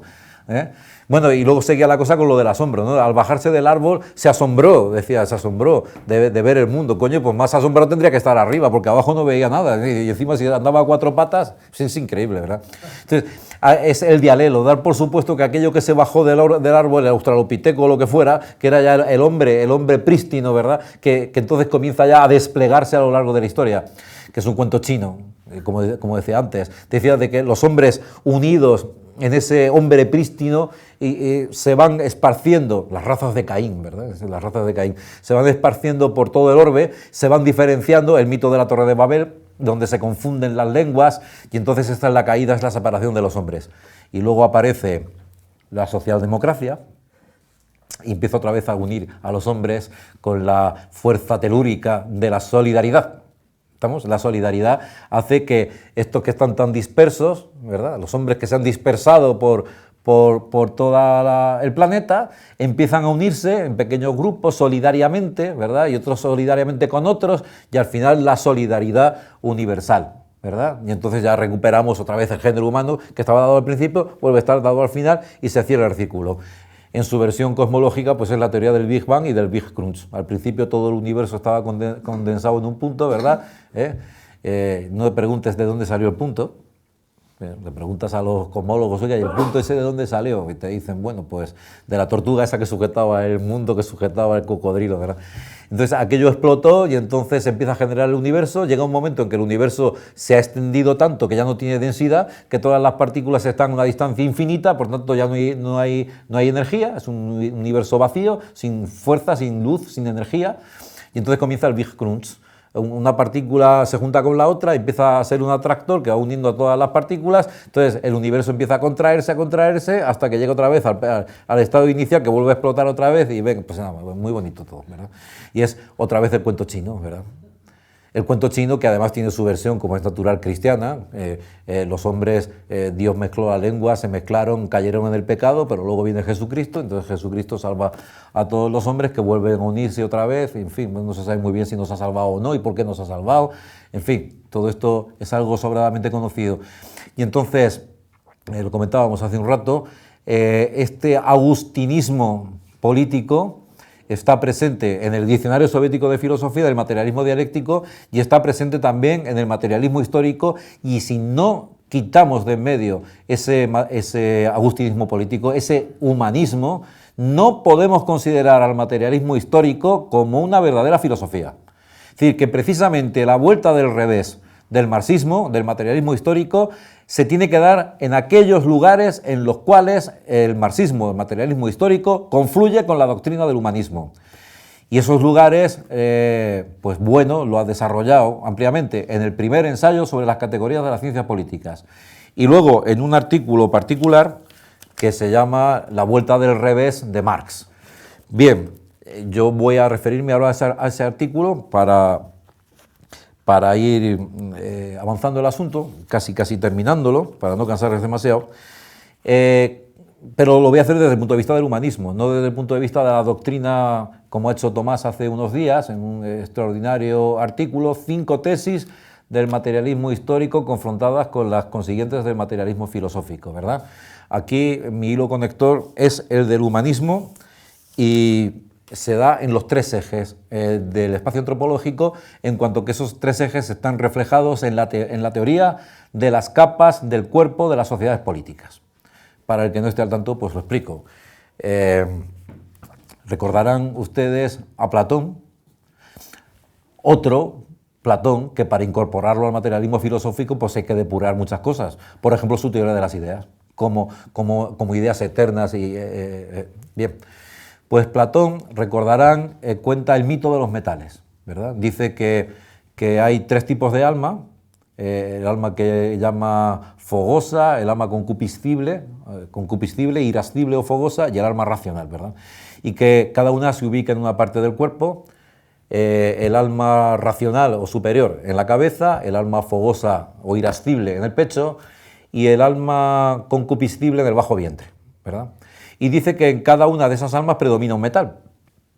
En la cabeza, en el alma racional, predomina el oro, en el alma irascible o fogosa predomina la plata y en el alma concupiscible el bronce, ¿verdad? Y entonces establece su famosa teoría, que Popper no se enteró de la misa a la media, Popper no se enteró de absolutamente nada, su teoría de que hay unos gobernantes filósofos, de que hay unos guardianes policías, soldados, ¿verdad? Y que hay pues una capa productiva, que hay unos productores artesanos, ¿verdad? Y aunque Platón viene a decir que a todos se les debe educar igual y que según muestren una iniciativa tendrán que ir de un sitio a otro, sin embargo Popper se empeñó una y otra vez en que eso era una defensa de la sociedad cerrada, antidemocrática, ¿verdad? O sea, vamos, que no se enteró de la misa a la media, como no se enteran los psicólogos cuando dicen que eso en realidad es una teoría del carácter, y que en realidad está hablando del tipo de carácter, el carácter asténico, el carácter pícnico, el carácter atlético, ¿verdad? En esa famosa distinción. O como no se enteran los neurólogos cuando dicen que en realidad Platón estaba hablando de las tres capas del cerebro reptiliano, ¿verdad? El alma concupiscible, del córtex, que sería el alma fogosa, y del neocórtex, la parte superior de la corteza cerebral, en donde estarían las funciones intelectuales superiores, ¿verdad? Bueno, y no se enteran porque en realidad lo que estaba haciendo Platón, bajo nuestro punto de vista, una filosofía inmersa que intenta explicar el pasado con las herramientas que tenemos en el presente.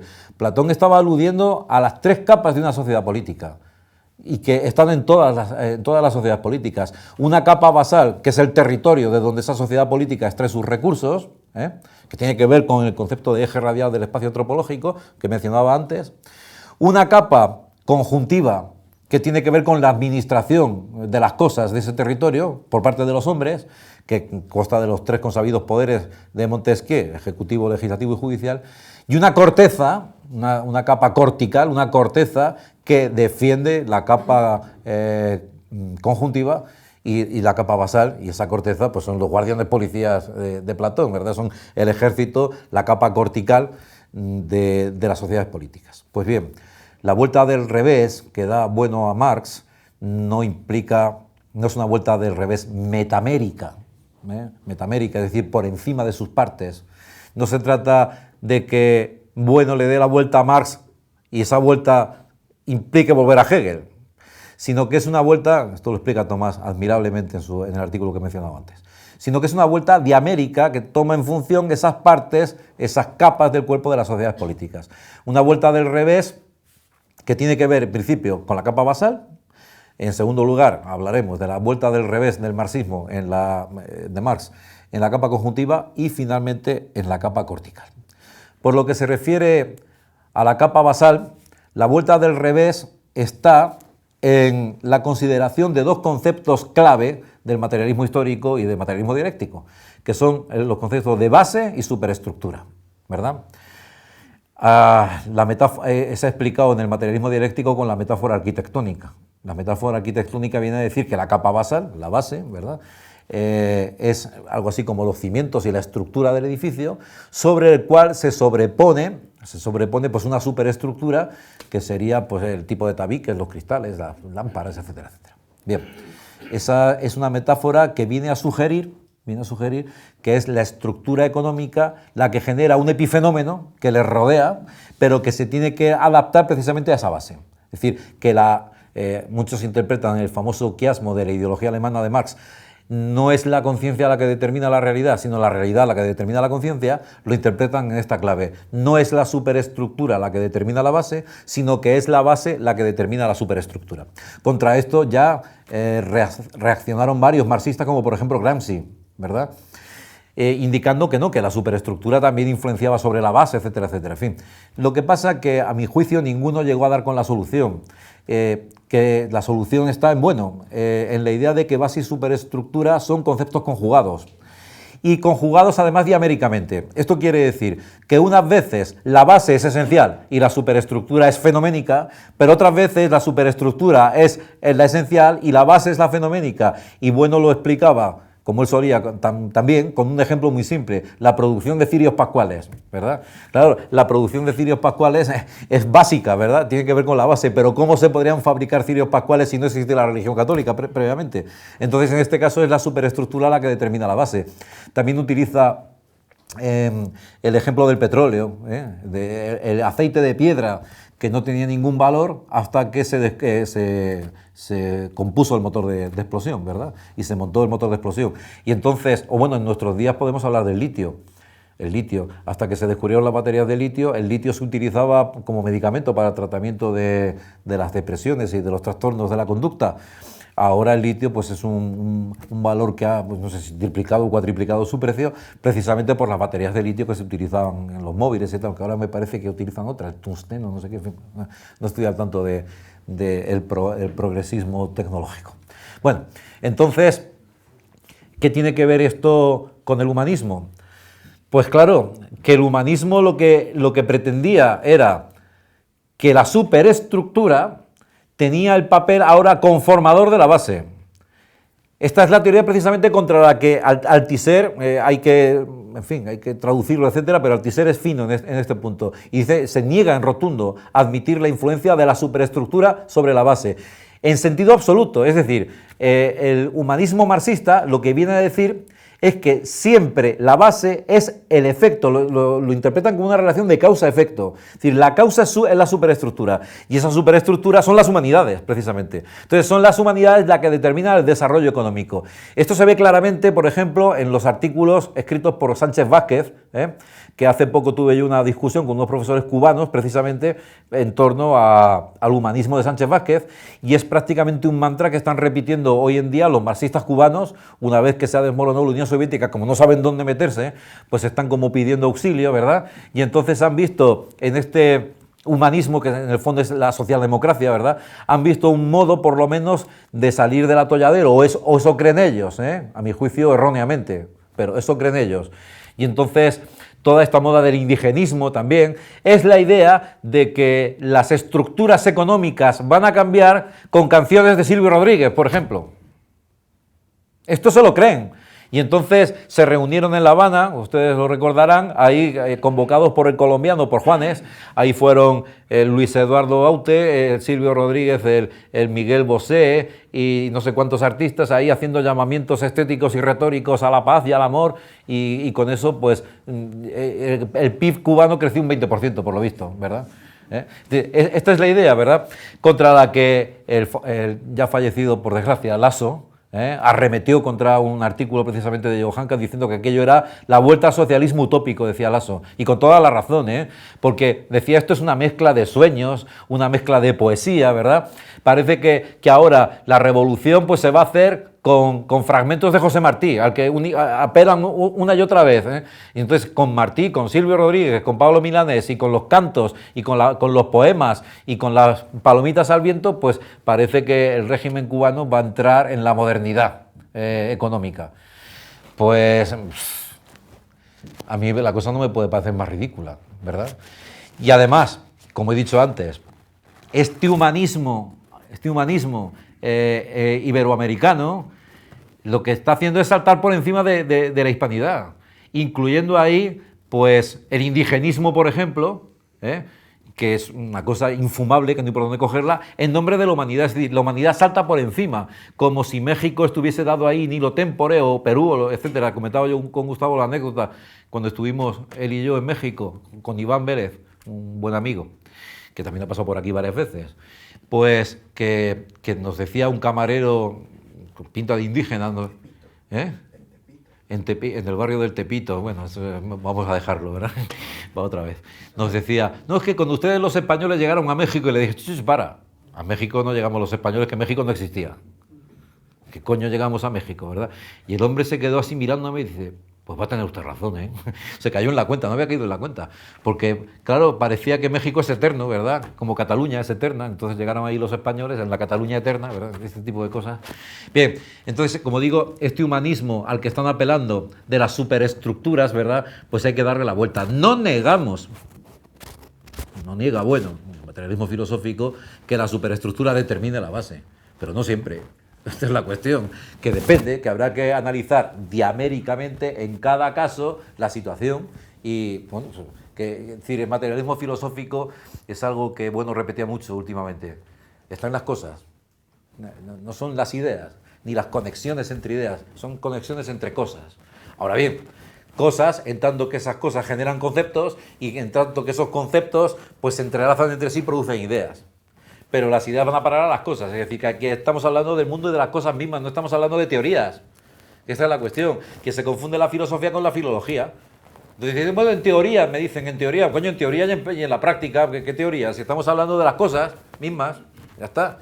Esta es la fuerza nuclear del materialismo filosófico, es que tiene una teoría sobre la realidad y no sobre lo que debería de haber, no sobre el deber ser, y sobre la poesía y en fin, todas estas cosas. Entonces aquí, la vuelta del revés, que implica en esta vuelta del revés expulsar centrífugamente los componentes humanistas del materialismo histórico, esa vuelta del revés basal implica considerar la relación entre la base y la superestructura con la metáfora arbórea, no con la metáfora arquitectónica. Es decir, considerando que las hojas y los frutos serían la superestructura, el tronco y las raíces serían la base, pero que esas hojas y frutos están implicados en el sostenimiento del árbol tanto o más o igual que las raíces y el tronco. Porque sin las hojas no se puede realizar la función clorofílica, luego no se producen frutos, sin frutos no hay semillas, entonces que hay una recurrencia, un circuito lógico, que hay una relación entre ambos conceptos de conceptos conjugados, de manera como cóncavo y convexo, ¿verdad? No podemos pensar en una concavidad que no implique convexidad o un anverso que no implique un reverso. Pues no podemos pensar en una base que no lleve aparejada una superestructura y viceversa. Y entonces aquí el descubrimiento de los conceptos conjugados. ¿Qué pasa? Que se ha perdido. No jodas.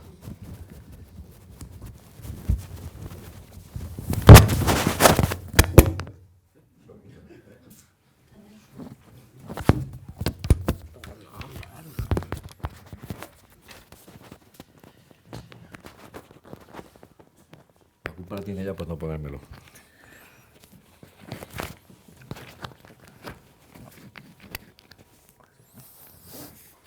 Pero se ha perdido algo, lo tengo que repetir. ¿No? Luego corto todo este episodio superestructural. Bueno, bien. Y decía que la metáfora arbórea, ¿verdad? Que los conceptos conjugados que están en la base de esta metáfora arbórea, pues no son un invento que esté exento ahí por parte de Gustavo Bueno, no son un detalle filológico, ¿verdad? Bonito, de qué bonito los conceptos conjugados, sino que está en las cosas mismas y está precisamente en esta relación basal entre base y superestructura. Bien, por lo que se refiere a la vuelta del revés del materialismo histórico, desde la capa conjuntiva, es decir, desde lo que llamamos el eje circular del espacio antropológico. Bueno, aquí básicamente lo que hay que criticar es lo que decía yo antes, la idea de una clase universal, del hombre como una clase universal, la idea del proletariado industrial. A estas alturas ya causa un poco incluso de risa, hablar de la idea del proletariado industrial, es una cosa Increíble, ¿verdad? Bueno, la idea de que el proletariado industrial se va a constituir como la clase universal, ¿verdad?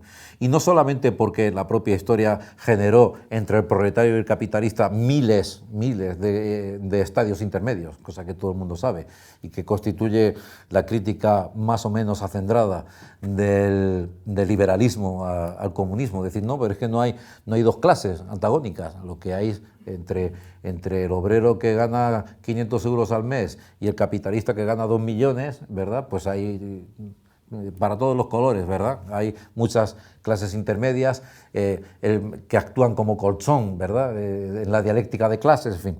No se trata de eso, se trata de la demolición misma del concepto de clase universal, ¿eh? No se trata, por tanto, de andar aquí con medios tintas. ¿Por qué? Pues porque Marx, según dice Bueno, y con toda la razón, tendió a hipostasiar lo que llamamos los vectores ascendentes, ¿eh? Es decir, en la capa conjuntiva de las sociedades políticas hay dos tipos de vectores. Vectores ascendentes, donde lo que se llama pues, el concepto mal parido de sociedad civil, pero que viene para efectos prácticos, viene aquí bien. Es decir, el pueblo, la gente, que dicen los de Podemos, lo que quieran ustedes. Pues mediante su iniciativa, mediante recogida de firmas, mediante huelgas, mediante manifestaciones, mediante los artilugios y las instituciones que disponga, pues presiona a los poderes, al legislativo, al ejecutivo y al judicial, mediante iniciativas, etc. Son los vectores ascendentes, pero luego están los vectores descendentes. Marx habría hipostasiado los vectores ascendentes y habría considerado que esos vectores ascendentes estaban llamados históricamente a asumir el rol de una clase universal. Aquí está otra vez el humanismo. El humanismo aparece otra vez al final como algo prometido, aureolarmente, ¿verdad?, que surge de la hipóstasis de estos vectores ascendentes y que no tiene en cuenta que una sociedad política no consta únicamente de vectores ascendentes, sino que hay también vectores descendentes. Y por último, desde el punto de vista cortical, la vuelta del revés de Marx tiene que pasar necesariamente, y este ya es el punto central del asunto, por defender aquí la doctrina que defiende Bueno de que las clases sociales no son anteriores a los estados y que por tanto la dialéctica de clases sociales, que no se niega, pero está, digamos que, envuelta por la dialéctica de estados. Y ya desde un principio. Es decir, no existen clases sociales si previamente no hay estado. Esa es la cuestión fundamental, que algunos no terminan de entender tampoco, ¿eh? Es decir, que la historia universal, como decía antes, es ininteligible sin la dialéctica de los estados.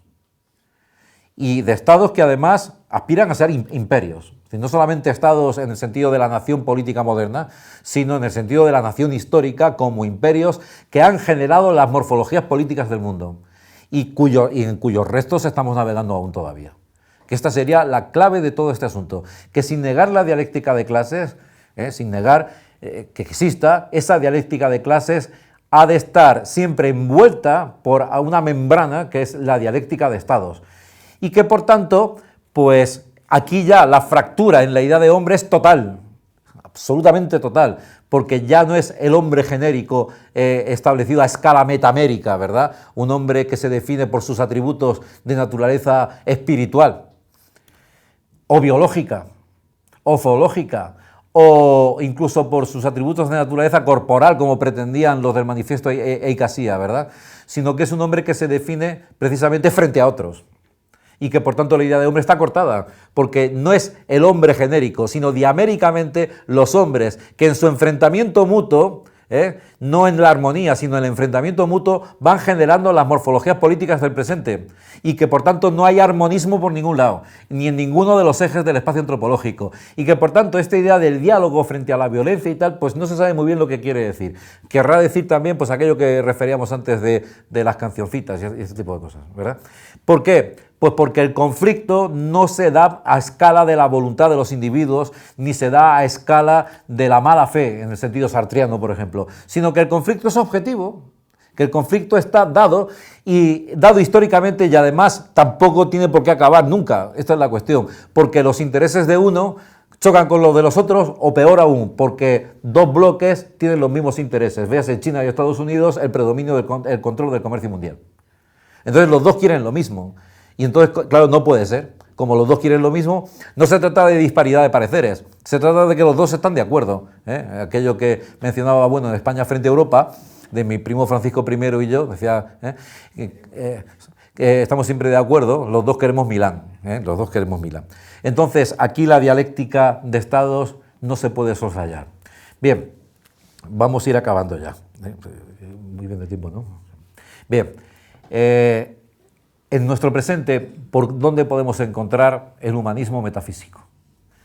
En cuanto asociado al marxismo, a un marxismo debilitado, ¿verdad? Un marxismo que ya, pues, claro, tras el hundimiento de la Unión Soviética, don Gustavo puso mucho esfuerzo en su libro, el primer ensayo sobre las categorías de las ciencias políticas, se había que dar ahí cuenta del asunto. Y, en fin, pues ahí está, es un libro cuya lectura se me antoja imprescindible. Para todo aquel que quiera situarse políticamente en el presente, tiene que leer ese libro y otro, España frente a Europa, donde está también la cuestión de los imperios y la diferencia entre imperio generador, imperio depredador, etc. Son dos obras de obligada mención. Bueno, ¿qué decir del marxismo humanista en nuestro presente? Que, bueno, pues está presente, por ejemplo, en la ideología de este partido de Pablo Iglesias, de Podemos. Ahí, por ejemplo, también, aunque en menor medida, en las ideologías socialdemócratas. Y digo en menor medida porque en la ideología socialdemócrata esto funciona más ad hoc. Quiero decir que se apuntaron al carro, ¿verdad? Al carro del europeísmo, al carro de la ONU, del armonismo de la ONU, de las velas de diseño cantando aquello de Denon, de Imagine y este tipo de cosas, ese humanismo metafísico, pero ese humanismo metafísico ni siquiera es aureolar, es solamente una impostura, a mi juicio. Es una impostura completa, ¿verdad? Porque los partidos socialdemócratas se están dando siempre dentro de un Estado, no fuera del Estado, y manteniéndose dentro del Estado, ¿verdad? Ahora Puigdemont y compañía les han obligado a retratarse, cosa que han venido disimulando sistemáticamente todos estos años. Me refiero al Partido Socialista. Se han tenido que retratar, y con mucho esfuerzo se han tenido que retratar. Y a Podemos le ha costado un disgusto también. Parece que en las encuestas empieza a hundirse. ¿Por qué? Porque Podemos pretendía o quería, o al menos intencionadamente lo presentaba, como si hicieran política para la humanidad. Se presentaba como un partido, como en su tiempo, aquel partido que no cuajó, que fue el Partido Humanista, en los años 80, parecía que podían tener, pero no cuajó, y esos ideales ahora han confluido en este partido político, en Podemos, en donde, porque por ejemplo Ciudadanos, digamos que se centra más en la Unión Europea, que también es una idea aureolada, ¿verdad? Porque estamos siempre construyendo la Unión Europea. Alguna vez hice la broma de que si fuera una empresa de construcción había que demandarles porque llevan construyendo la Unión Europea. Construimos Europa. Eso, la cantinela empezó en el año 43, empezaron con la cantinela, en plena guerra mundial, a construir Europa, cuando la estaba destruyendo Hitler, ¿verdad? Y luego con el Consejo de Europa, estamos construyendo Europa, bueno, y todavía están con el rollo, construimos Europa. Bueno, pues nada, a ver si terminan de una y entregan las llaves. Bueno, pues, digamos que Ciudadanos, la idea aureolada que les envuelve es la de la construcción de la unidad europea, pero Podemos va mucho más allá.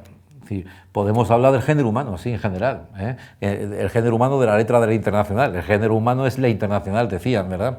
El género humano.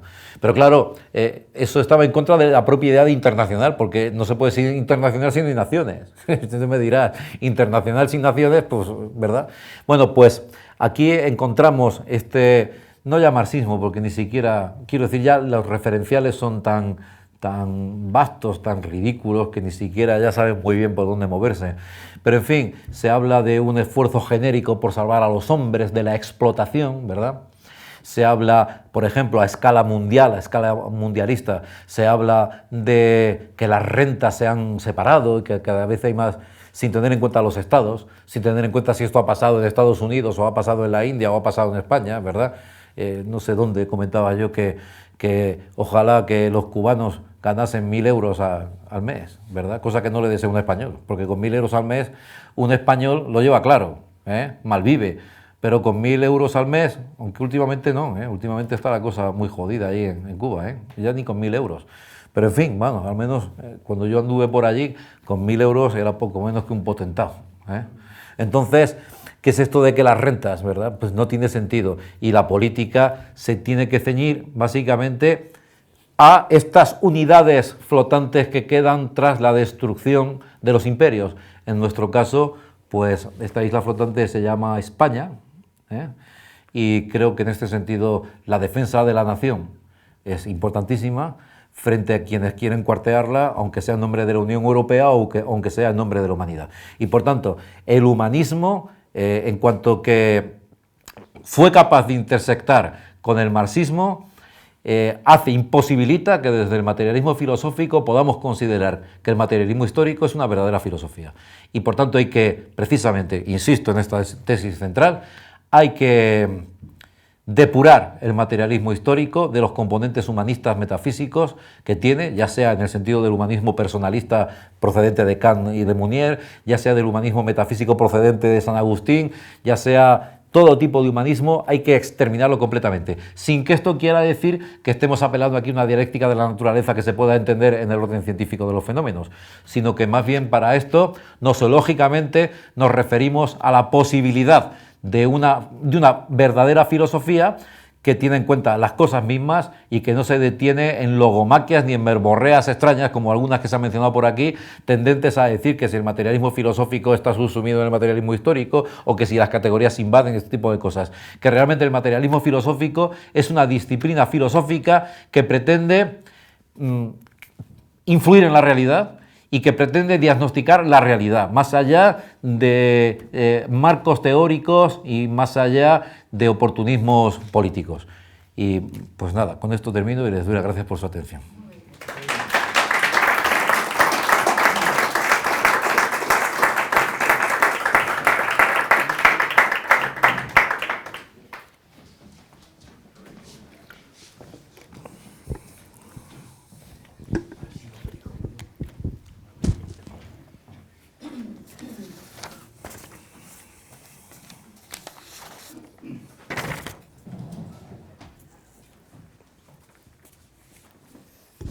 Sí, claro, cómo no.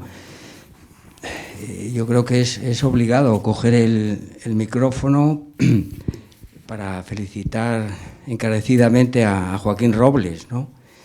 Porque lo suyo de hoy pues es una, bueno, los adjetivos, ¿no? Lección magistral, trabajo que hay que tenerlo en cuenta porque ha ofrecido aquí unos desarrollos que para mí han sido novedosos y que yo he tomado muy buena nota de ellos y que voy ahora pues a hacer pequeños comentarios, ¿no? Pero bueno, vaya por delante mi admiración, mi sincera felicitación y mi alegría por poder contar otra vez con sus lecciones magistrales, ¿no? Bueno, entonces, de todo lo que ha dicho, que es mucho y valioso, vamos, y a mi juicio, pues, en algunos tramos de su exposición muy original y muy agudo, pues sí que me gustaría ir haciendo algunas apreciaciones, ¿no? Cuando te has referido, por ejemplo, a Kant, ¿qué razón tienes, verdad? Sin duda alguna, vamos. Yo recuerdo precisamente que ese trabajo monumental que yo he tomado como punto de referencia para hacer mis confrontaciones, ¿verdad? La confrontación de 12 tesis del idealismo trascendental con el materialismo filosófico. Lo que has dicho de Kant es que, vamos, sencillamente lo que voy a decir ahora es apuntalar lo que tú has indicado. Precisamente, don Gustavo viene a decir que Kant realiza un giro de 360 grados con respecto a la escolástica, con lo cual, perfectamente lo que tú has dicho, ¿verdad? Bueno, luego, a mí me parece, todo el mundo coincidirá conmigo aquí, que esta clasificación que ha hecho de los manifiestos humanísticos, pues es de primera, vamos, con el análisis breve, pero absolutamente preciso, ¿no? Entonces, apuntar, acaso, para que luego lo pudieras comentar, ¿verdad?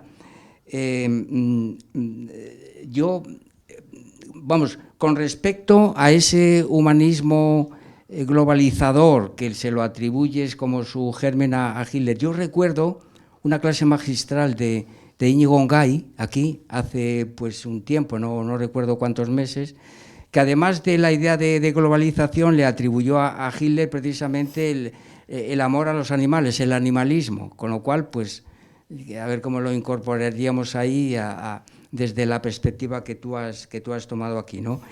Y el análisis que has hecho del manifiesto Icasias, pues nada, muy agudo. Yo recuerdo que conecté contigo a propósito de lo que les dijiste, porque me pareció extraordinario y muy agudo. Y este reduccionismo del materialismo filosófico a la idea de cuerpo, aquí entre nosotros, y además tú seguro que lo conoces perfectamente, es tomar del cuerpo además una parte, el cerebro, eso es.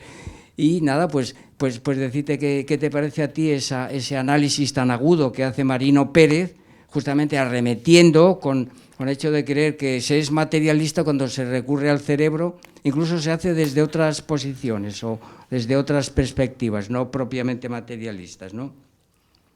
Y luego, claro, naturalmente, ¿por qué no? A ver cómo engarzas tú ese humanismo globalizador, ecologista y animalista con la doctrina de la Iglesia, la que defiende Francisco I en su última encíclica Laudato Si, si quieres apuntar algún detalle, ¿verdad?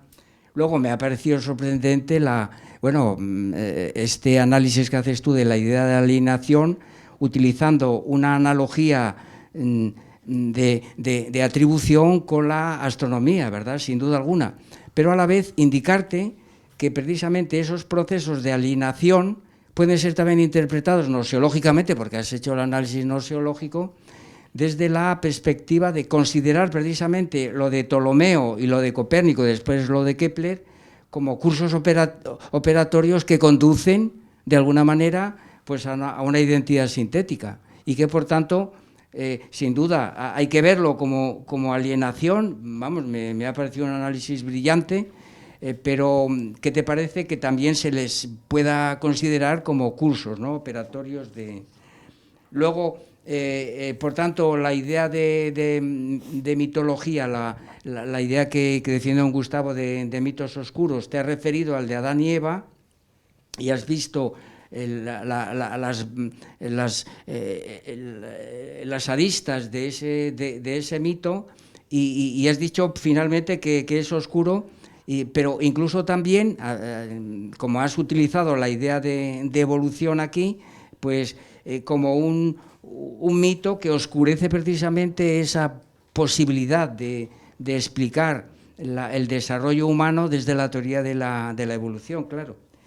Y luego, pues, ¿qué te voy a decir? Que el análisis final que has hecho de la vuelta del revés de Mars, pues me parece que lo tuyo, pues, es un desarrollo muy interesante a tener en cuenta, precisamente como una novedad, como una, podríamos decir, como una aportación que haces tú muy importante, a nada que la amplíes, ¿no?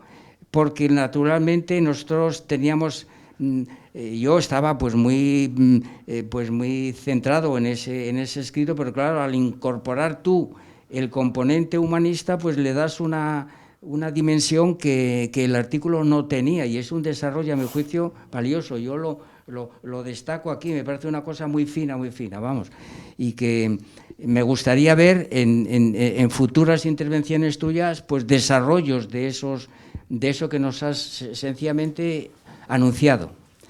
Y luego, finalmente, comparto plenamente contigo, y a ver si tú también compartes conmigo, como lecturas obligadas. No podemos confiar en las clases universitarias, pero sí en los centros de educación secundaria, donde tú y yo hemos estado pues peleando, como has dicho tú antes, ¿verdad? Y sigo estando. Eso es. Tú, yo afortunadamente pues ya he pasado a otra situación, pero bueno, aún así, aún se puede mantener esa beligerancia, ¿no?, permanente. Que has citado dos libros fundamentales, el primer ensayo sobre las categorías de las ciencias políticas para origen, desarrollo y cuerpo del Estado. España frente a Europa, la idea de imperio. Entonces habría que añadir, a ver qué te parece, precisamente para completar esta trilogía o esta trinidad, España no es un mito, para la idea de nación. Y bueno, y repetir de nuevo mi felicitación y admiración, y bueno, pues pedirte que a ser posible te veamos con más frecuencia por aquí. Muchas gracias, Joaquín. Gracias a ti, Tomás. Pues muy amable, muchas gracias por tu valoración de mi exposición. Son muchas cosas, ¿por cuál empiezo? Por lo que te parezca. Pues bueno, empiezo por lo último que has mencionado. Evidentemente, claro, es el Estado, el imperio, la nación, ¿verdad? Y falta el tercero para cerrar. Me estaba acordando de aquello de que comentábamos, de que en la Asamblea Francesa dijeron que el lema iba a ser libertad e igualdad, y otro añadido dijo, no, fraternidad, porque parece que las cosas si no van de tres en tres no se sostienen, ¿verdad? Entonces, pues yo rectifico y agradezco a Tomás agradezco que lo haya dicho. Son 3 los libros que tienen que leer, ¿eh? El primer ensayo sobre las categorías de las ciencias políticas, si no lo han leído, España frente a Europa, y España no es un mito, creo que es correcto. Respecto al Papa, bueno, la Iglesia siempre ha sido, bueno, siempre, sobre todo a partir del Concilio Vaticano II, pero bueno, también antes, ha tenido esa vena humanista, claro. Ya he mencionado que quizás este debate ya estaba dado, porque muchos consideran que la Edad Media es como un tiempo de silencio, ¿verdad? Enorme, de 1000 años, en donde todo estaba parado y la gente lo único que hacía era morir y rezar, ¿no? ¿Verdad? Pero claro, en la Edad Media está dado todo lo que después va a seguir, y entonces en la Iglesia siempre ha existido esa teología humanista, ese poner el énfasis en el hombre y en la salvación del hombre, etcétera, etcétera, frente a la teología especulativa. Y naturalmente, pues en las órdenes monásticas, los franciscanos, ¿verdad?, están en la línea precisamente de la defensa del humanismo, incluso del animalismo, etcétera, etcétera. Y este papa es jesuita, ¿verdad?, pero ha adoptado el nombre de Francisco, precisamente. Entonces, pues, por algo será, ¿verdad? Por algo será. Yo, este papa, pues, yo no quiero hacer ningún tipo de valoración de él. Es un individuo que yo creo que lo que más le convendría es quedarse callado de vez en cuando. Sobre todo por comparación con el anterior, ¿verdad? En comparación con la profundidad teórica de Ratzinger en la Carta de Ratisbona o en la encíclica. Bueno, la encíclica la publicó Juan Pablo II, pero ahí suena toda la teología escolástica en la de Fides et Ratio, por ejemplo, ¿verdad? Sin embargo, lo que vende ahora, y la Iglesia Católica tiene que competir en este supermercado enorme de las religiones, ¿verdad? Lo que vende, bueno, los que están vendiendo muy bien su religión son los yihadistas. Los están vendiendo, pero vamos, a base, la están vendiendo bien. Y entonces lo que vende ahora, pues es esto, es poner el énfasis, por ejemplo, en el doquetismo, ¿verdad?, en la dimensión humana de Jesucristo. Yo veo, por ejemplo, los libritos de religión que llevan los niños, dice Jesucristo es mi amigo, ¿verdad? Coño, menos mal que eres humilde, ¿no? Jesucristo es tu amigo, joder. Es increíble, ¿verdad? Y entonces esta idea de que en las clases de religión, por ejemplo, ya no se habla. Yo el otro día, no sé por qué, bueno, sí sé por qué, estaba hablando de la filosofía exenta dogmática y les pregunté qué era un dogma a niños que han estudiado en colegios de monjas, no sabía ninguno. Fueron incapaces completamente de decirme lo que era un dogma. Y le dije, bueno, ¿y un sacramento? Pues tampoco lo sabían. ¿Y entonces qué saben? ¿Qué les dan en clases de religión? Pues la paz, el amor, la hermandad, la fraternidad, el diálogo. Entonces la Iglesia se ha apuntado a esto porque, en fin, tiende a confundirse con el paisanaje. De todas maneras, la Iglesia no es una institución tampoco homogénea, como tú bien sabes, y dentro hay, pues, de todo, ¿verdad? Pero este Papa, que no quiere ser Ratzinger, quiere ser más bien el otro, Juan Pablo II, Wojtyła, y quiere darle un nuevo aire a la Iglesia, es el populismo, ¿verdad?, el acercamiento a la gente, más allá de esta imagen de Ratzinger férrea, ¿verdad?, como un individuo que parece que está dedicado a la especulación, a la doctrina sagrada como ciencia especulativa, ¿verdad? Él quiere dar la imagen de un hombre cercano, todos estos besapiés que hace, este tipo de cosas, ¿verdad?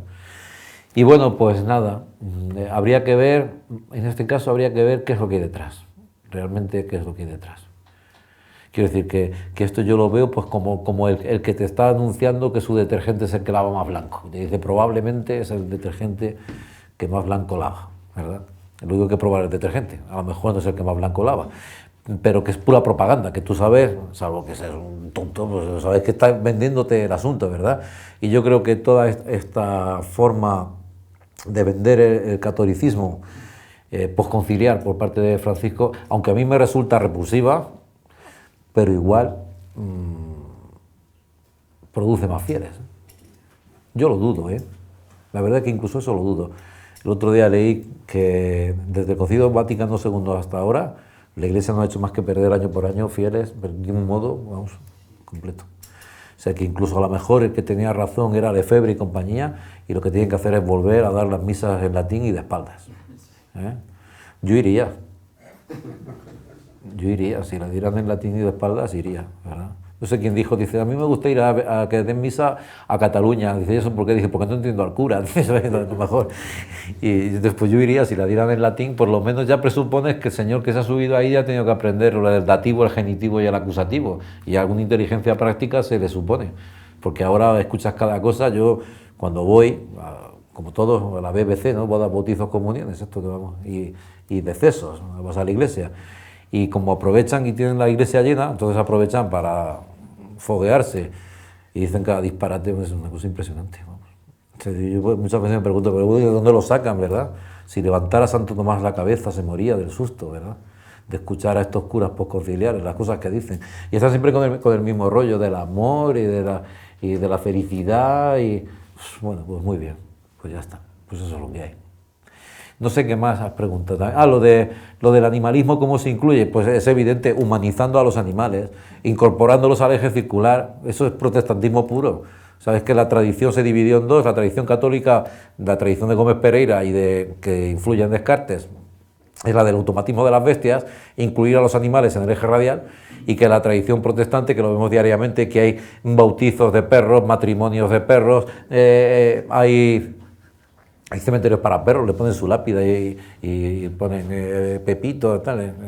Es increíble. Entonces, es la humanización de las bestias, incluirles en el eje circular.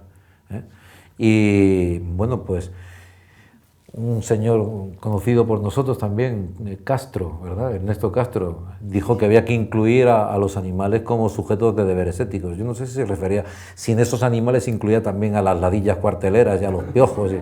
No sé si se incluía, porque a ver dónde pones el límite. Quiero decir, ¿por qué un orangután sí, el cerdo también, una merluza también, entra en los deberes éticos de la merluza, y si la merluza no, ¿por qué el orangután sí?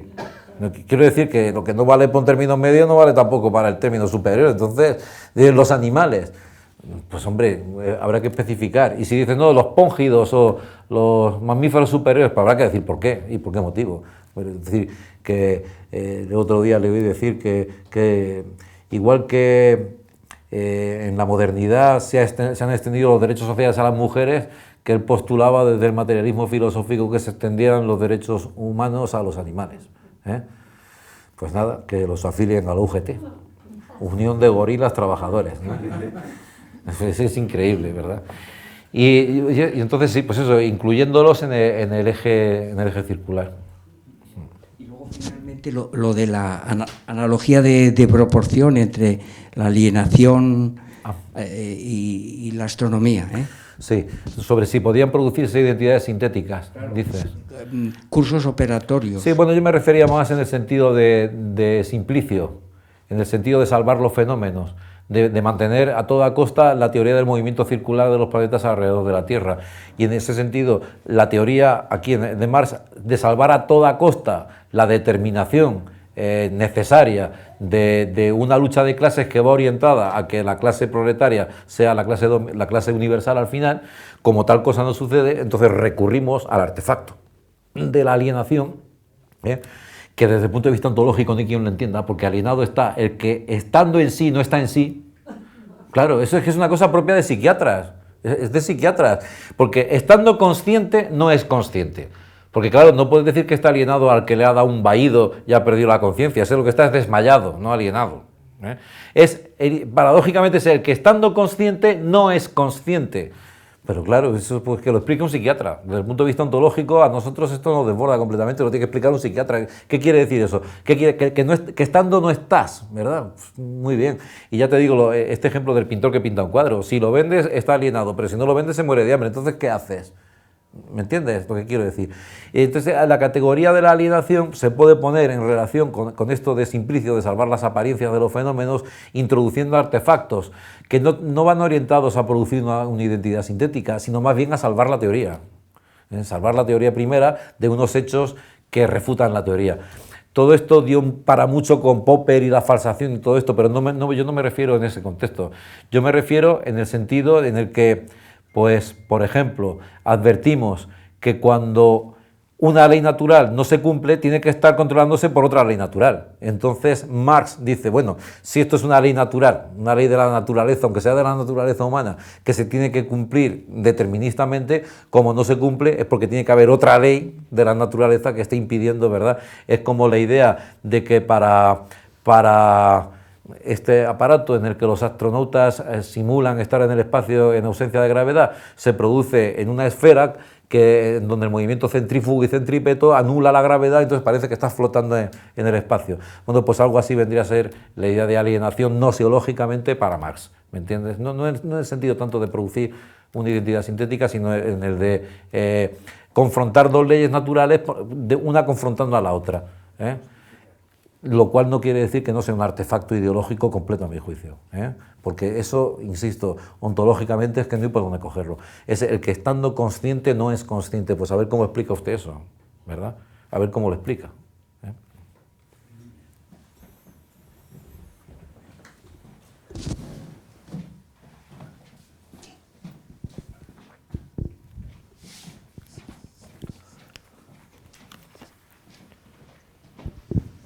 Bueno, ante todo felicitarte porque me gustó mucho la intervención, incluso algunas cosas específicamente. Por ejemplo, por otra razón yo venía pensando en una cosa a la que te referiste, el quiasmo de Marx, la conciencia y la existencia. La explicación que diste fue muy buena.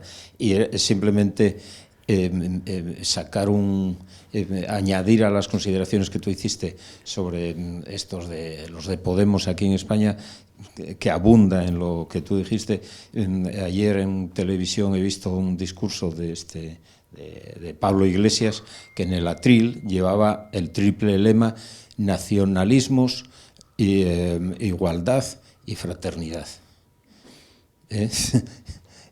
Yo creo que va más allá de lo de izquierda extravagante, y ya es otra cosa, ¿no? Eso es nada más. Si te merece algún comentario, bien, y si no, que se pase a otro. Sí, yo también lo vi ayer, sí, casi me desvelo un poquito y todo. No, bueno, lo de Podemos es que no hay por dónde cogerlo, pero porque no hay por dónde cogerlo, es una cosa increíble. Yo no me explico cómo ha vendido también el producto, y tampoco sé, como decía antes, alrededor del Papa. El Papa también le gusta mucho a Pablo Iglesias, el Papa Francisco también. Pues es que es la plataforma de la humanidad, y ahí, en la oscura noche del humanismo, todos los gatos son pardos. Si te parece, pues lo dejamos así.